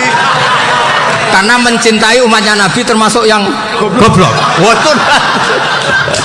Itu tidak gampang itu. Karena tadi sudah tahu ya. Seperti itu loh orang naik Panjat Pinang. Itu yang naik karena ingin hadiah.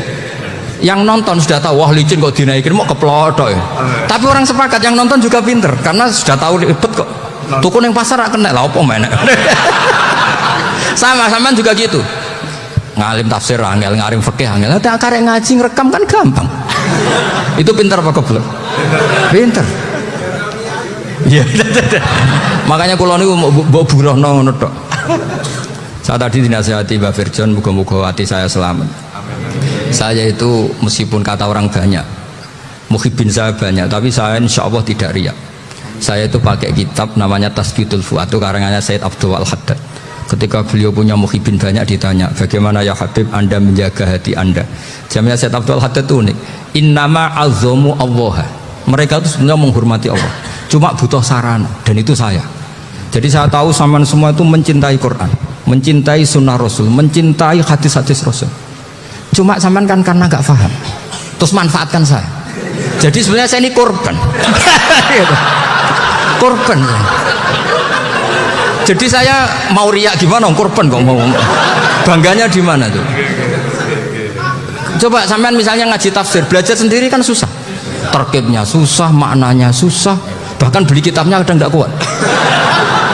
Untuk jadi alim tafsir itu kan harus beli kitab. Saya sering belajar kitab itu jutaan. Tafsir Tobari, saya pernah beli kitab Fakhrur Razi itu berapa coba? 27 jilid. Karangannya Fakhrur, belum karangannya ulama modern Imam Sa'rawi. Itu berapa jilid? Itu jutaan. Saya kemarin juga dihadiahi kitab Pak Quraish Shihab namanya Faidul Bari fi Syarhil Bukhari. Pak Quraish Shihab yang terkenal. Dia sering diskusi sama saya. Saya ngasih hadiah beliau ngasih hadiah saya. Oh itu harganya nggak kuat. Tidak kuat kadang di Indonesia nggak ada coba. Dan sama orang hebat menghindari kesulitan itu. Nah kesulitan itu sebab ngaji ikut, kalau nggak paham dirukun rekamannya sudah gitu.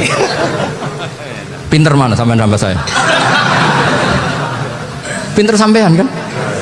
Bikin sosis susah beli aja kok repot kan. Nah, makanya nggak boleh orang bilang, wah aku goblok reso tafsir aku wong pinter.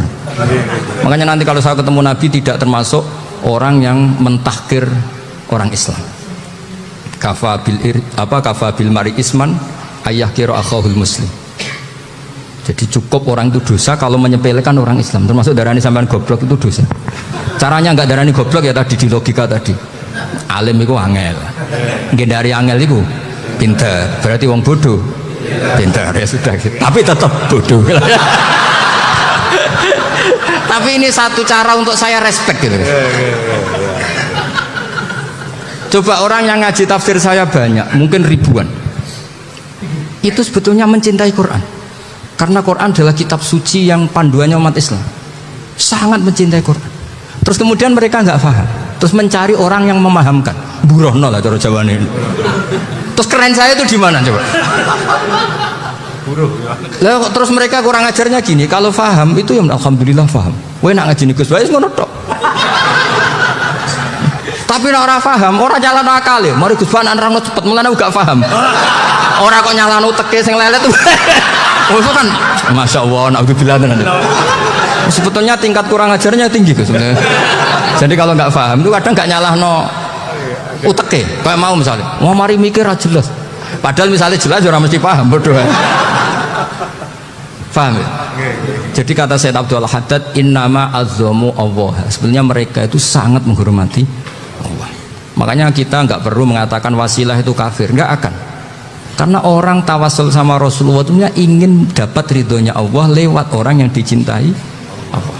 Kita mencintai wali sebenarnya, wah itu kekasih Allah. Kita mencintai itu karena mencintai Allah. Sama seperti gini, kamu mencintai kangkung apa enggak? Sebenarnya sama sekali enggak.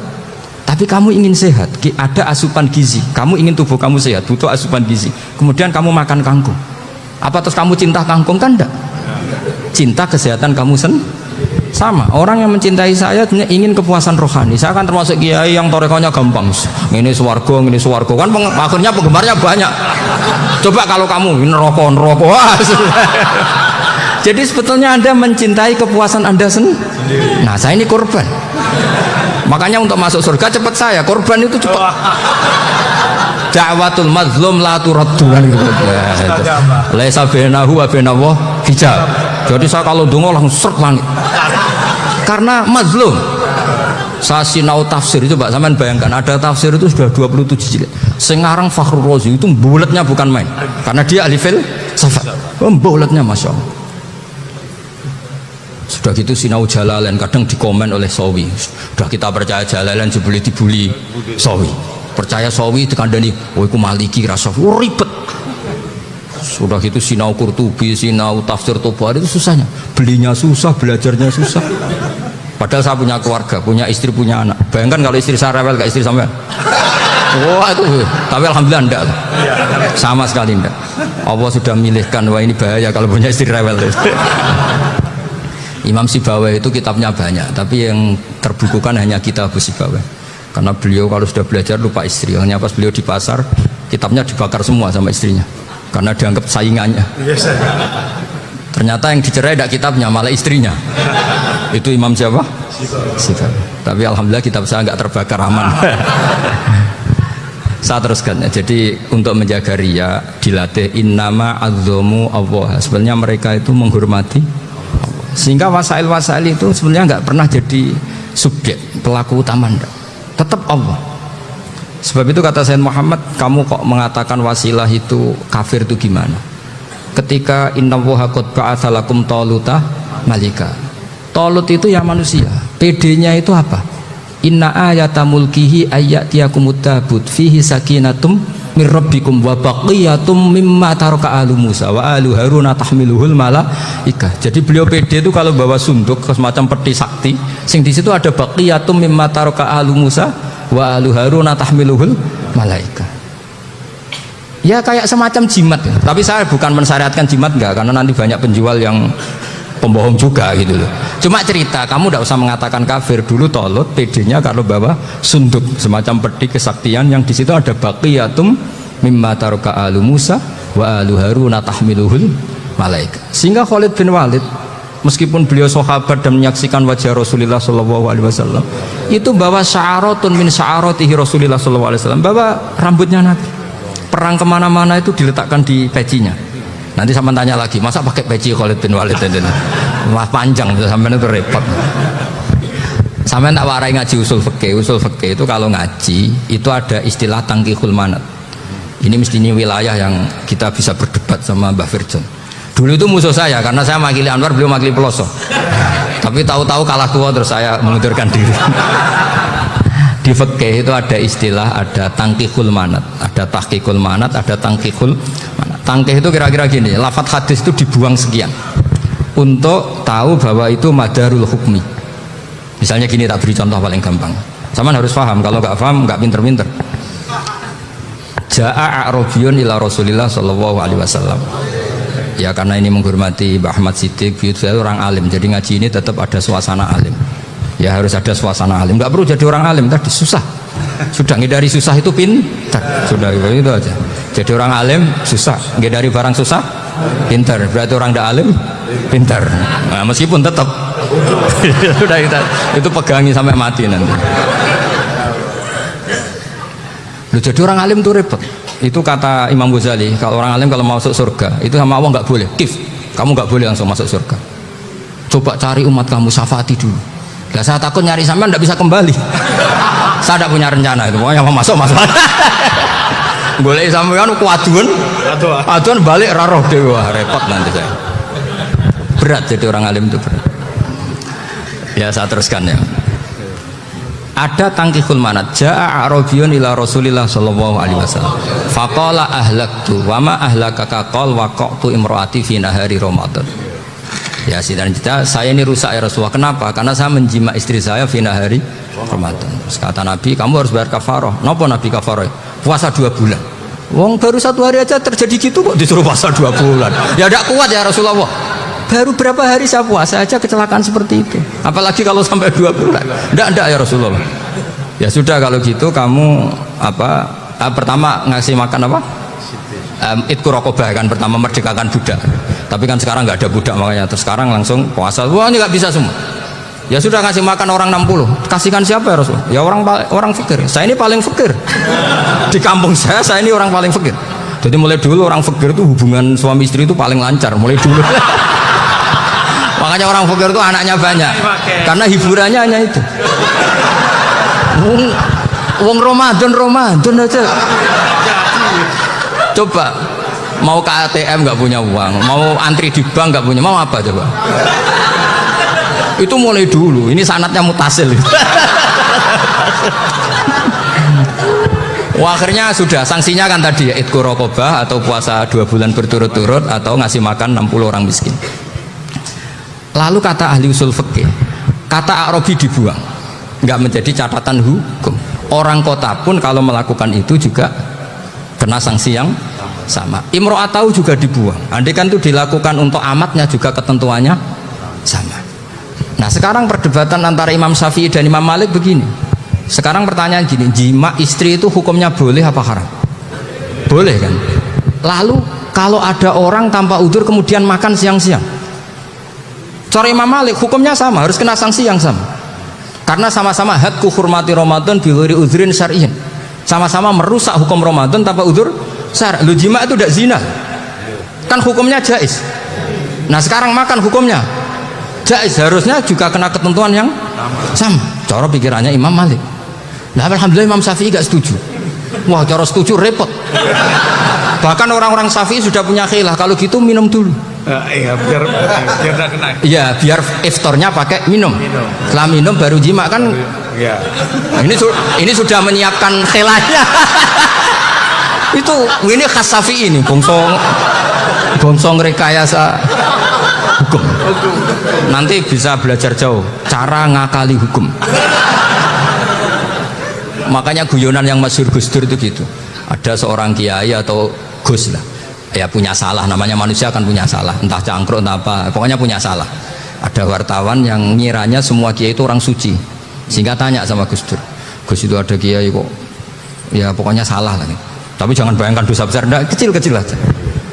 Itu gimana itu, padahal kiai kan orang suci.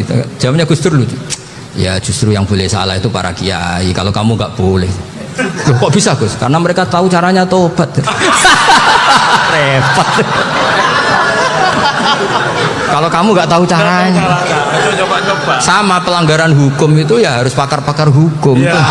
Itu yang tahu caranya rekayasa. Kalau kamu ya kena pasal kan ya. Jadi kamu jangan niru saya ini punya sekian cara untuk pembunuh. Nah, itu namanya khilaf. Makanya kata Sayyid Muhammad, kamu tidak usah anti khilaf, karena Abu Hanifah itu membolehkan khilaf, kitabul khiyal.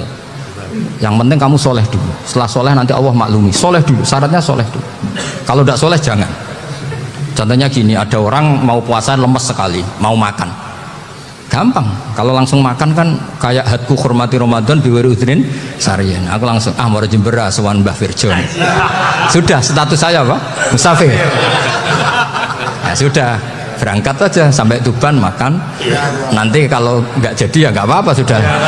Kan mulai pergi sudah musafir.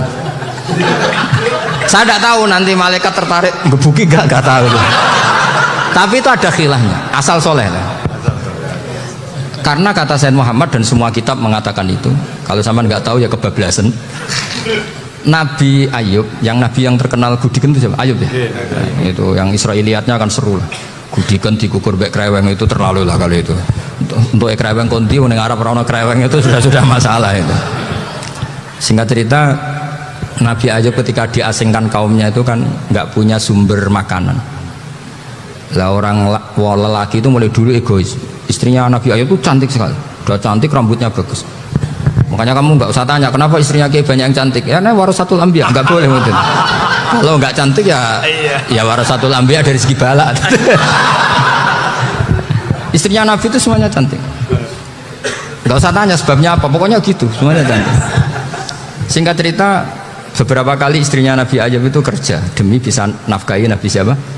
Suatu saat itu tidak ada pekerjaan yang cukup untuk beli roti. Satu-satunya peluang dapat rezeki itu putrinya raja itu rambutnya berondoli.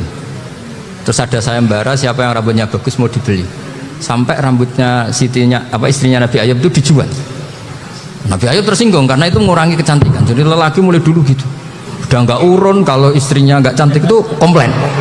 Itu khasnya lelaki. Jadi kalau kamu gitu ada sanadnya juga, tenang saja ya. Komplain ya pegawaian itu.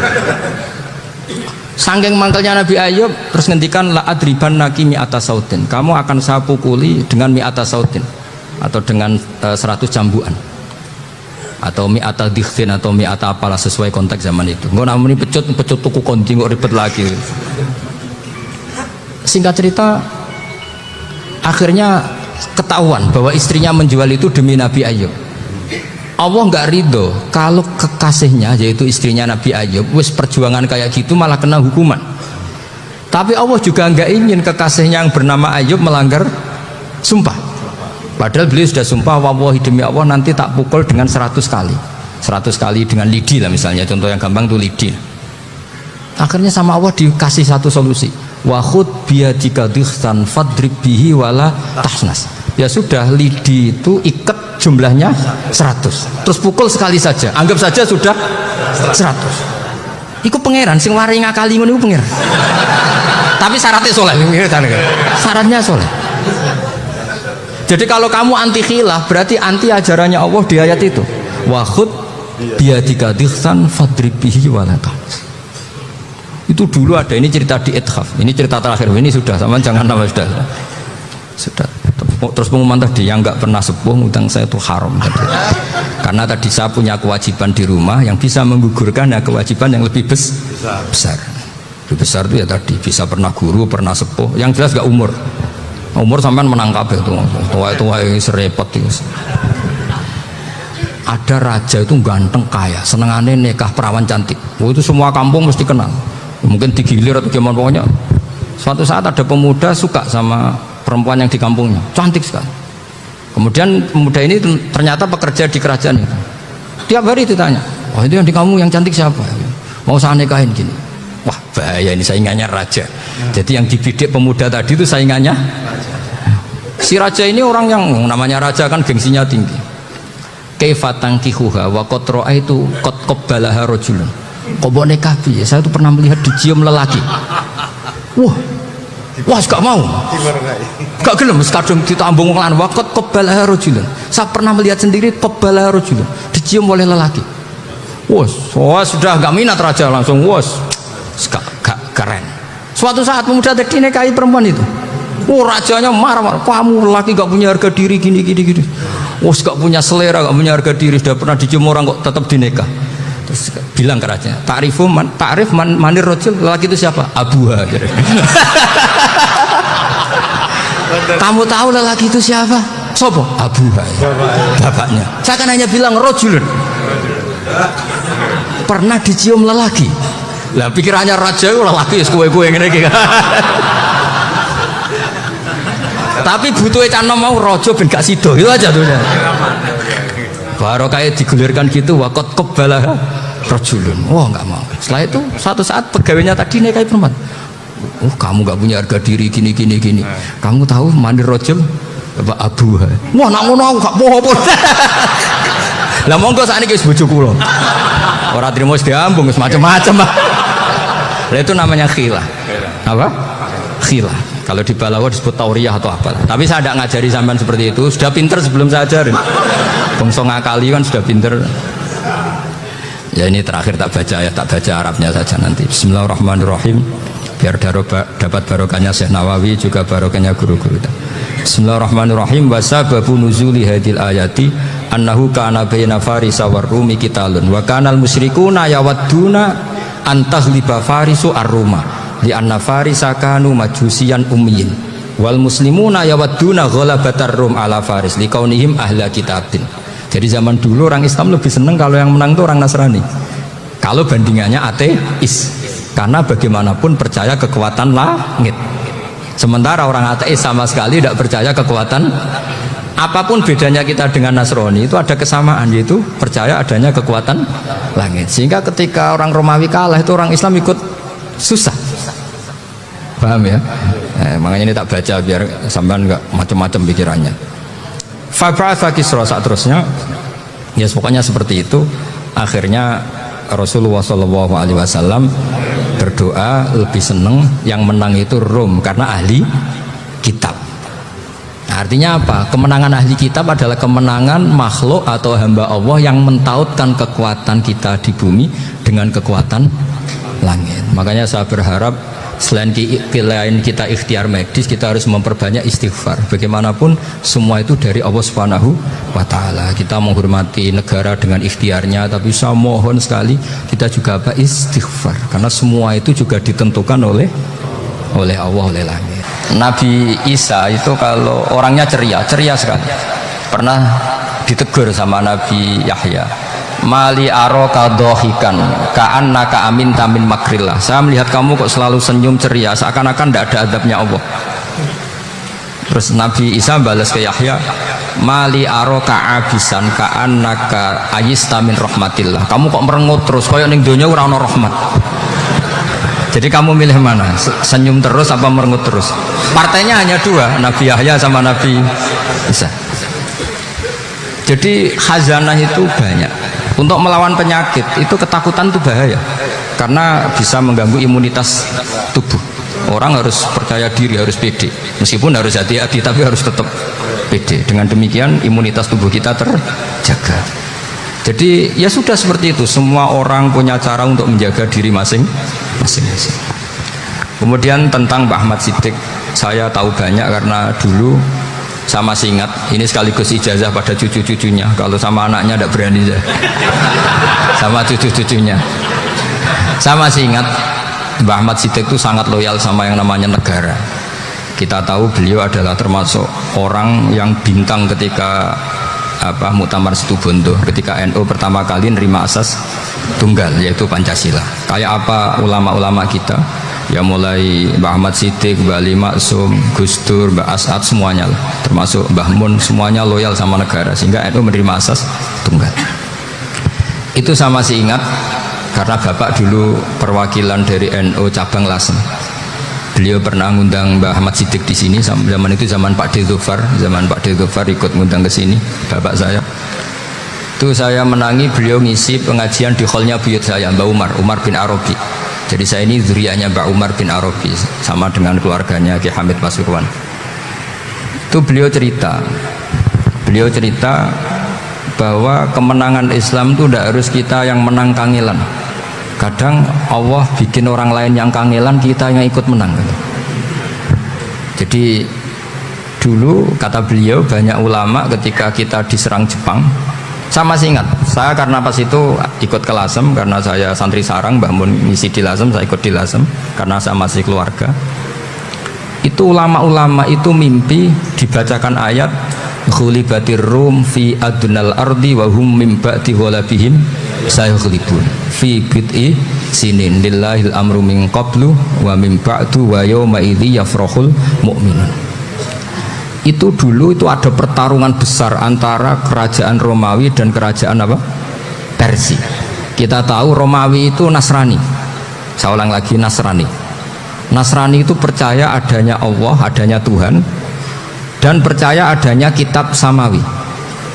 Sementara musuhnya itu Persia, orang yang tidak bertuhan, tidak berdasar kitab samawi. Ketika Persia mengalahkan Romawi, itu orang Islam ikut susah, karena terus dibully sama orang-orang kafir Mekah. Orang kafir Mekah adalah orang yang tidak punya kitab samawi. Katanya orang kafir Mekah, iku lo balamu jute duwe kitab jarene dihubungan mbek langit, nyatane perang keok, paling kon yo podo. Jadi ada analogi bahwa kalahnya orang Nasrani itu dianggap simbol kekalahan orang yang bertautan atau berhubungan dengan langit. Akhirnya orang Islam susah. Saking susahnya orang Islam sampai Abu Bakar itu tanya, ya Rasulullah, lalu orang Romawi menang itu kapan? Terus ada surat turun fibit isinin, ya kira-kira 3. Abu Bakar pas itu belum alim-alim amat, jadi ngartikan 3 itu ya 3 betul, sehingga beliau masyhur itu coro Jawa totoan itu kimar. Pokoknya nanti Romawi pasti menang 3 tahun lagi. Akhirnya ketika datang itu taruhannya dengan 10 onta. Datang ke Rasulullah, Nabi menjelaskan, "Lunda, bid'u itu mabena salas ilatis itu 3 sampai 9. Kamu jangan bilang 3." Ya sudah, taruhannya ditambah sampai 100 onta. Tapi pembuktiannya enggak 3 tahun, tapi nunggu 9 tahun. Sampean jangan tanya, berarti dulu pernah taruhan halal. Zaman sebelum ngaji saya, sampean sudah sering taruhan, jadi jangan nyalahkan saya. Nanti itu ada ilmunya, namanya nasah mansukh. Dan taruhannya Abu Bakar tidak kayak sampean. Taruhan yang sangat-sangat demi Islam, bukan demi khadun nafsi. Betul. Ketika tahun ke-7 orang Islam itu menang. Gila ya, tahun 9 itu umat Islam menang. Menangnya umat Islam mengalahkan musyrik Mekah itu di Badar. Romawi mengalahkan Persia. Gara-gara Romawi mengalahkan Persia itu cara berpikir orang itu rubah. Ternyata langit itu ada, kekuatan langit itu ada. Sehingga meskipun akhirnya orang Kristen bilang ada Trinitas, terus mereka keliru dalam mengartikan Isa, tapi ada sekian nabi yang mereka sebut dan mereka hormati, ada sekian kesamaan. Sehingga dalam Islam, saya ulang lagi, dalam Islam, andai kan disuruh milih orang komunis sama orang Nasrani, Islam tentu sama-sama kerjasama, milih sama yang Nasrani, karena ini ahli kitab, kerjasama loh, bukan milih menjadi Nasrani. Nanti kalian salah paham, senangannya terus bully. Itu semangatnya pasti hasad. Nah, terus lalu relevansinya dengan Indonesia gimana? Wa yauma idzi yafrahul mu'minun, ketika orang Romawi yang punya kitab samawi mengalahkan Persia yang tidak punya kitab samawi, itu orang Islam ikut bunga, ikut gembira. Itu semua kiai banyak yang mimpi seperti itu. Ini cerita Pak Ahmad Siddiq, saya dengarin. Ternyata betul, Jepang itu nggak dikalahkan Indonesia. Jepang, Hiroshima dan Nagasaki dibom oleh apa? Sekutu. Akhirnya Jepang pulang. Pas Jepang pulang, Indonesia merdeka. Itu dulu kiai-kiai sudah nakwil bahwa menangnya Indonesia itu udah harus mengalahkan penjajah. Pokoknya nanti penjajah ada yang mengalahkan. Jadi Indonesia, orang Islam zaman itu tidak bisa mengalahkan Persia, yang mengalahkan itu Romawi. Tapi orang Islam ikut gembira. Itu sebenarnya wa yauma idzi yafrahul mu'minun binasrillah. Jadi orang itu cara berpikir Quran itu beda. Sehingga saya ini cerita ke cucu-cucu Mbah Siddiq, karena ya nasabnya sama sampai saya, karena sama-sama sampai Mbah Sambu. Bedanya keluarga saya lewat Mbah Abdul Azim, kalau yang keluarga sini lewat namanya Mbah Yusuf. Itu saudara sama Mbah Abdul Azim, sama-sama sampai Mbah Sambu. Tapi keinginan saya tentu bukan sekedar silaturahim gagah-gagahan diceluk Gus. Celuk Gus repot. Nak ora alim ra pantes. Nak beling ra pantes. Salam templek 1.000 jaluk swarga. Tuhan, kok mentalane 1.000 jaluk. Kamu nginep di hotel 100.000 itu tidak cukup, apalagi untuk bayar apa? Surga. Itu nggak sopan sekali. 1 juta ya nggak bisa itu, 100 juta juga nggak jelas juga. Terus sampean mendingan nggak usah salam template, malah nggak mungkin masuk surga kalau. Jadi dulu yang namanya zuriyah, sampean tenang saja, nasab sampean tidak kalah dengan kita, karena nanti setelah di kuburan itu gus-gus itu nggak penting. Semua kalau ditanya bapak kamu siapa, jawabannya siapa? Nabi Ibrahim. Sudah parmin parlan hilang semua, sudah aman pokoknya nanti. Karena kalau nanti ditanya malaikat bapak kamu siapa, jawabnya Nabi siapa? Ibrahim. Makanya saya itu pemuja Allah yang serius. Sampean ya pemuja Allah, tapi kan kadang kurang alim. Saya ini pemuja Allah serius. Saya itu kalau ngaji, ya ngaji biasa belajar, itu sering nangis, nangis seneng. Misalnya saya baca tadi, Miftahul Jannah la ilaha illallah, kunci kok dikasihkan. Kita ini masuk neraka gak pantas, enggak bawa kuncinya kok masuk. Harusnya kita ini masuk surga, kita kan pegang kunci surga, gak pegang kunci neraka. Maka aneh kalau kamu masuk neraka, itu aneh. Coba kita pegang kunci surga apa kunci neraka? Tapi kadang teman saya suun rokok rano kunci ini, karena tidak ada pintunya. Terus saya bilang, kamu kok tahu? Memangnya mau ke sana, kata saya. Saya tidak punya rencana tahu neraka. Karena nanti diantara syafaatnya Quran itu, orang kalau mau masuk neraka tidak jadi. Ya nggak apa-apa ya, diatur sendiri. Jadi diantara syafaatnya Quran itu, orang nggak jadi masuk neraka. Jadi syafaat itu ada 2, dari neraka diangkat ke surga, dan itu bisa lama itu. Tapi kalau syafaatnya Quran itu yang belum masuk neraka, supaya nggak jadi masuk neraka. Karena neraka juga punya aturan, dia juga kena aturan fikih. Jadi, loh betul ini, saya ada guyon. Jadi kena konstitusi apa? Fikih. Sama tak ceritani syafaatnya Quran itu, ada orang itu beling itu fasik. Itu dihafal surat Tabarok. Hafal betul. Tabarakalladzi biyadihil mulku wa huwa ala kulli syai'in qadir alladzi khalaqal mauta wal hayata. Pertanyaannya gini, boleh enggak orang menginjek surat Baqarah? Boleh enggak? Enggak. Padahal orang hafal Quran itu artinya ayat itu ada di hatinya. Fa inna wa ta'ala la yu'adzibu qalban wa al-Qur'ana. Allah tidak akan menyiksa hati yang menyimpan Quran, yang jadi flash disknya Quran, yang jadi rekaman Quran. Singkat cerita orang ini hafal. Pas ketemu Mungkar Nakir prosedur kan, ini orang fasik mau diantemin sama Mungkar Nakir. Prosedur ya, dia kan prosedur standar. Si surat Tabarak akhirnya menjelma jadi seseorang yang gagah berani. Kamu nggak boleh nyiksa orang ini. Saya ini kalamullah. Kalau kamu nyiksa dia berarti nyiksa saya. Kamu berani sama kalamullah? Wah ya tidak berani dari Mungkar Nakir. Tapi orang itu nakal, harus saya gebukin. Tapi kata Quran tadi, tapi saya di situ pasti kena saya. Oh debat, nggak ada lajnahnya ini nggak ikut. Kalau Gus Wirjon ikut jadi lajnah. Kalau jadi lajnah pasti kroninan. Kalau santrinya dimenangkan nanti. Wah, akhirnya debat. Ya sudah kita ketemu Allah. Akhirnya Mungkar Nakir sama Quran tadi surat Tabarak datang sowan sama Allah. Terus kata Allah, memangnya kenapa Mungkar Nakir? Saya harus nyiksa dia karena dia fasik ya Allah. Memangnya kenapa surat Tabarak? Saya ada di situ. Menurut aturan orang tuh nggak boleh injak-injak Quran. Kalau dia nutuk saya, nutuk Quran, itu harus dikasih tahu fikihnya Mungkar Nakir. Akhirnya Allah ngendikan gini ke surat Tabarak, ya sudah terserah kamu. Kalau terserah pulau Gusti, Mungkar Nakir nggak boleh nyentuh orang ini. Ya sudah selamat ya.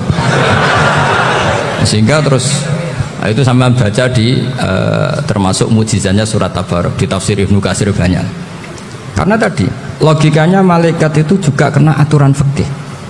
Sehingga banyak ulama termasuk Said Muhammad ngendikan pertanyaan Mungkar Nakir itu tidak semua orang kena. Kalau semua orang kena nanti kalau tanya Nabi Muhammad, waman nabiyuka? Kacau kan jawabnya. Nabi kamu siapa? Lu saya ini nabi. Ya kan?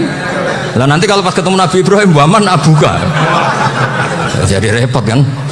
Makanya ada kiai yang guyon kalau ditanya marab buka, saya ini guru tauhid sembrono.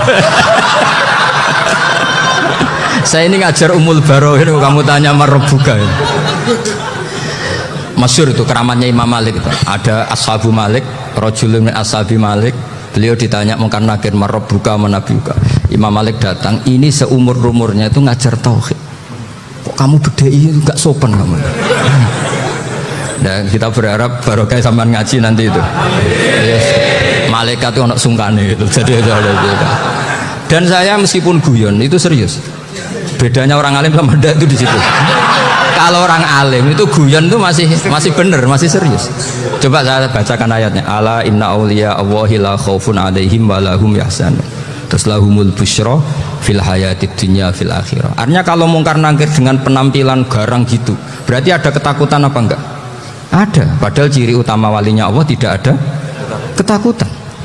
Makanya itu termasuk dalilnya Sayyid Muhammad, tidak semua orang alami seperti itu karena wali-wali itu la khaufun alaihim wa lahum yahzanun. Wah anak kiai ketemu karena kerja buat tidur wedek.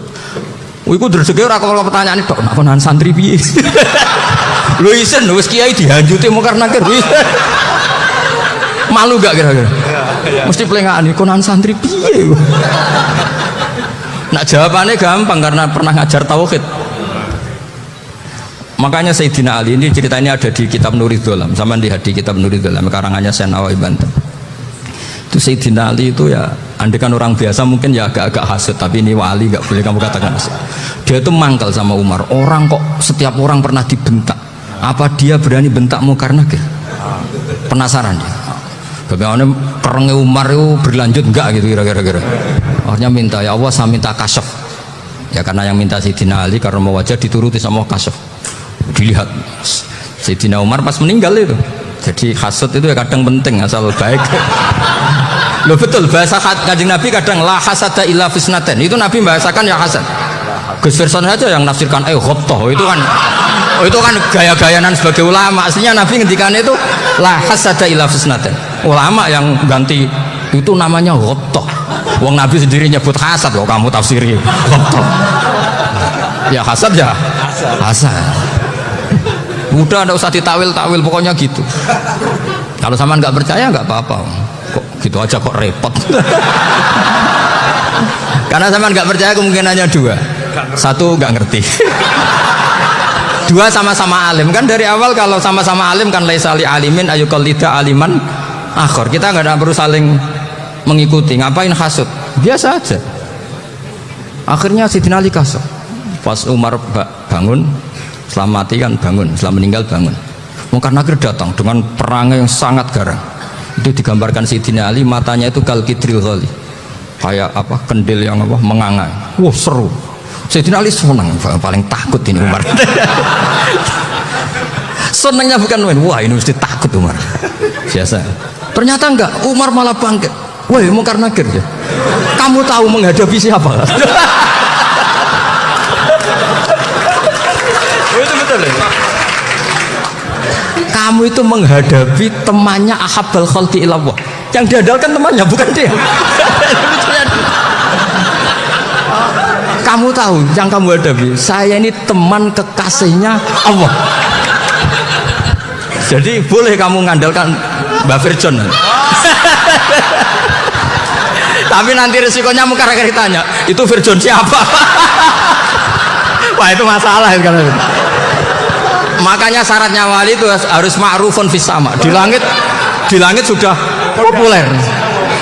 Makanya dulu ada orang yang saking seninya Abdul Qadir ditanya apa saja jamnya Abdul Qadir Al-Jilani, itu aman karena beliau populer. Makanya program kita harus populer dulu di langit. Nah, itu nanti kalau dicatut oleh santri-santri nggak apa-apa. Kalau nggak populer nanti dicatat itu siapa? Masalah ini. Umar itu yang dibanggakan itu, kamu tahu saya siapa? Ya enggak tahu, saya ini temannya kekasihnya Allah. Temannya Muhammad, iya Muhammad Rasul. Wah mikir, waduh repot. Loh di dunia aja gitu kan, temannya presiden, temannya panglima, apalagi ini temannya Sayyidul Awalin wal Akhirin. Di dunia aja bilang temannya presiden, menteri, orang sudah takut, apalagi ini temannya Sayyidul Awalin. Hanya Munkar Nakir terus konfirmasi sama Allah, gimana ya Allah ini ngadepi. Sebetulnya yang diandalkan itu temannya, bukan dia. Wah, akhirnya sama Allah dibilang, ya bu, ya sama seorang seperti itu bu yang sopan. Terus semenjak itu Munkar Nakir itu nggak selalu berpenampilan seperti itu, sangat sih. Jadi semoga itu konsisten sampai nanti. Jadi kamu kalau ingin nggak takut Munkar Nakir, jadi wali dulu. Karena syaratnya tadi hanya wali sing la khaufun alaihim walahum yahzanun lahumul busyra fil hayatid dunya fil akhirah. Jadi orang itu kalau ngaji itu harus khatam. Jangan semuanya kena pertanyaan. Dan kalau semuanya kena pertanyaan nanti repot. Kalau Nabi Muhammad ditanya waman Nabi juga.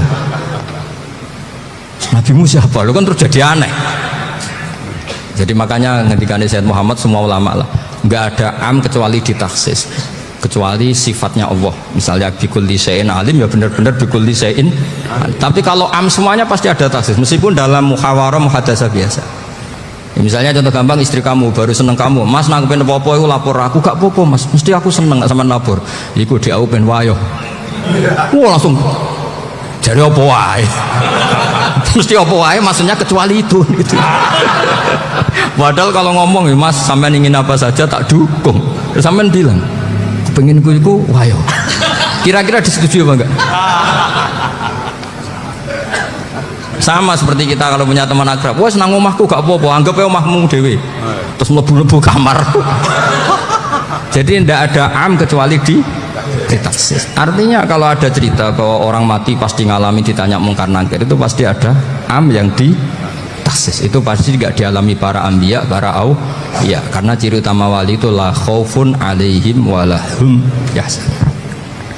Kemudian saya yang mau cerita ya, supaya sampean bisa menghadapi dunia global ini, tak bawa tafsir Munir termasuk tadi. Kenapa orang Islam Rasulullah SAW itu lebih senang kalau yang menang itu orang Nasrani Romawi, ketimbang yang menang itu orang Faris, dalam hal ini ateis. Karena orang ateis itu lebih ngeri. Sebetulnya beberapa penemuan sains, terutama di ilmu medis, itu orang Amerika, kayak cloning. Tapi orang Amerika itu masih dilarang oleh gereja untuk mengaplikasi, karena nanti bayi cloning itu dipakai suku cadang. Di Amerika masih ditentang oleh fatwa-fatwa agama, baik Islam maupun Kristen. Tapi di Cina itu dipraktekkan, karena nggak ada halangan agama. Di Cina itu biasa ada kondom diolah lagi jadi alat-alat aksesoris. Di Amerika tidak ada karena masih ada agama, masih ada larangan. Sehingga orang Islam itu lebih takut kalau yang menang itu Persia, karena terus cara berpikir ternyata Tuhan itu tidak ada, langit nggak ada perannya. Jadi ketika yang menang Nasrani masih berpikir itu pertolongan Tuhan, meskipun mungkin cara mengatakan Tuhan beda dengan kita, tapi ada satu kesamaan bahwa kekuatan samawi itu ada. Nah, itu disebut hulibatir rum fi adnal ardi wa hum min ba'di walabihim sahidun. Di sini diterangkan oleh Syekh Nawawi supaya kamu tidak salah paham. Sebetulnya kamu katakan misalnya wah itu paham liberal, sebenarnya saya tidak tersiksa. Cuma takut yang mengatakan seperti itu cek goblokir atau ngaji gitu. Itu aja masalah saya. Ini saya baca ini karangannya Syekh Nawawi, karena tadi kata Mbak Firjon ngaji itu harus sama orang yang bersanad. Saya ini kalah sama beliau itu berkali-kali. Secara nasab saya harus manggil Mbah. Secara silsilah ilmu saya juga kalah lagi. Saya sering disewani sama cucu-cucu Syekhona Khalil. Kiai Siddiq itu termasuk murid dekat beliau, Syekhona Khalil. Kalau itu berarti kan Gus Firjon, Ahmad, terus Mbah Siddiq. Mbah Siddiq ngaji Syekhona Khalil. Syekhona Khalil itu pernah ngaji langsung sama Sayyid Zaini Tahlan. Berarti beliau dari Sayyid Zaini Tahlan itu baru generasi kelima. Sementara saya itu sudah ke-7 atau ke-6. Saya, Mbah Mun, Mbah Karim misalnya, Mbah Hashim, Mbah Mahfud Termas, Sayyid Abi Bakar Sato yang arangnya Anatul Tolibin, baru Sayyid Zaini Tahlan. Berarti saya ke-7, kalah lagi. Tapi untuk jadi wali biasanya cepat saya. Karena syaratnya jadi mbah itu ngalah demi putu. Jadi kalau beliau ngotot, saya dulu Gusti, saya mbahnya. Wah itu mbah yang nggak baik. Pasti jatahnya dikasihkan apa? Cucunya dulu. Makanya Abdul Muthalib itu orang yang dapat wangsit, tapi yang jadi nabi itu cucunya.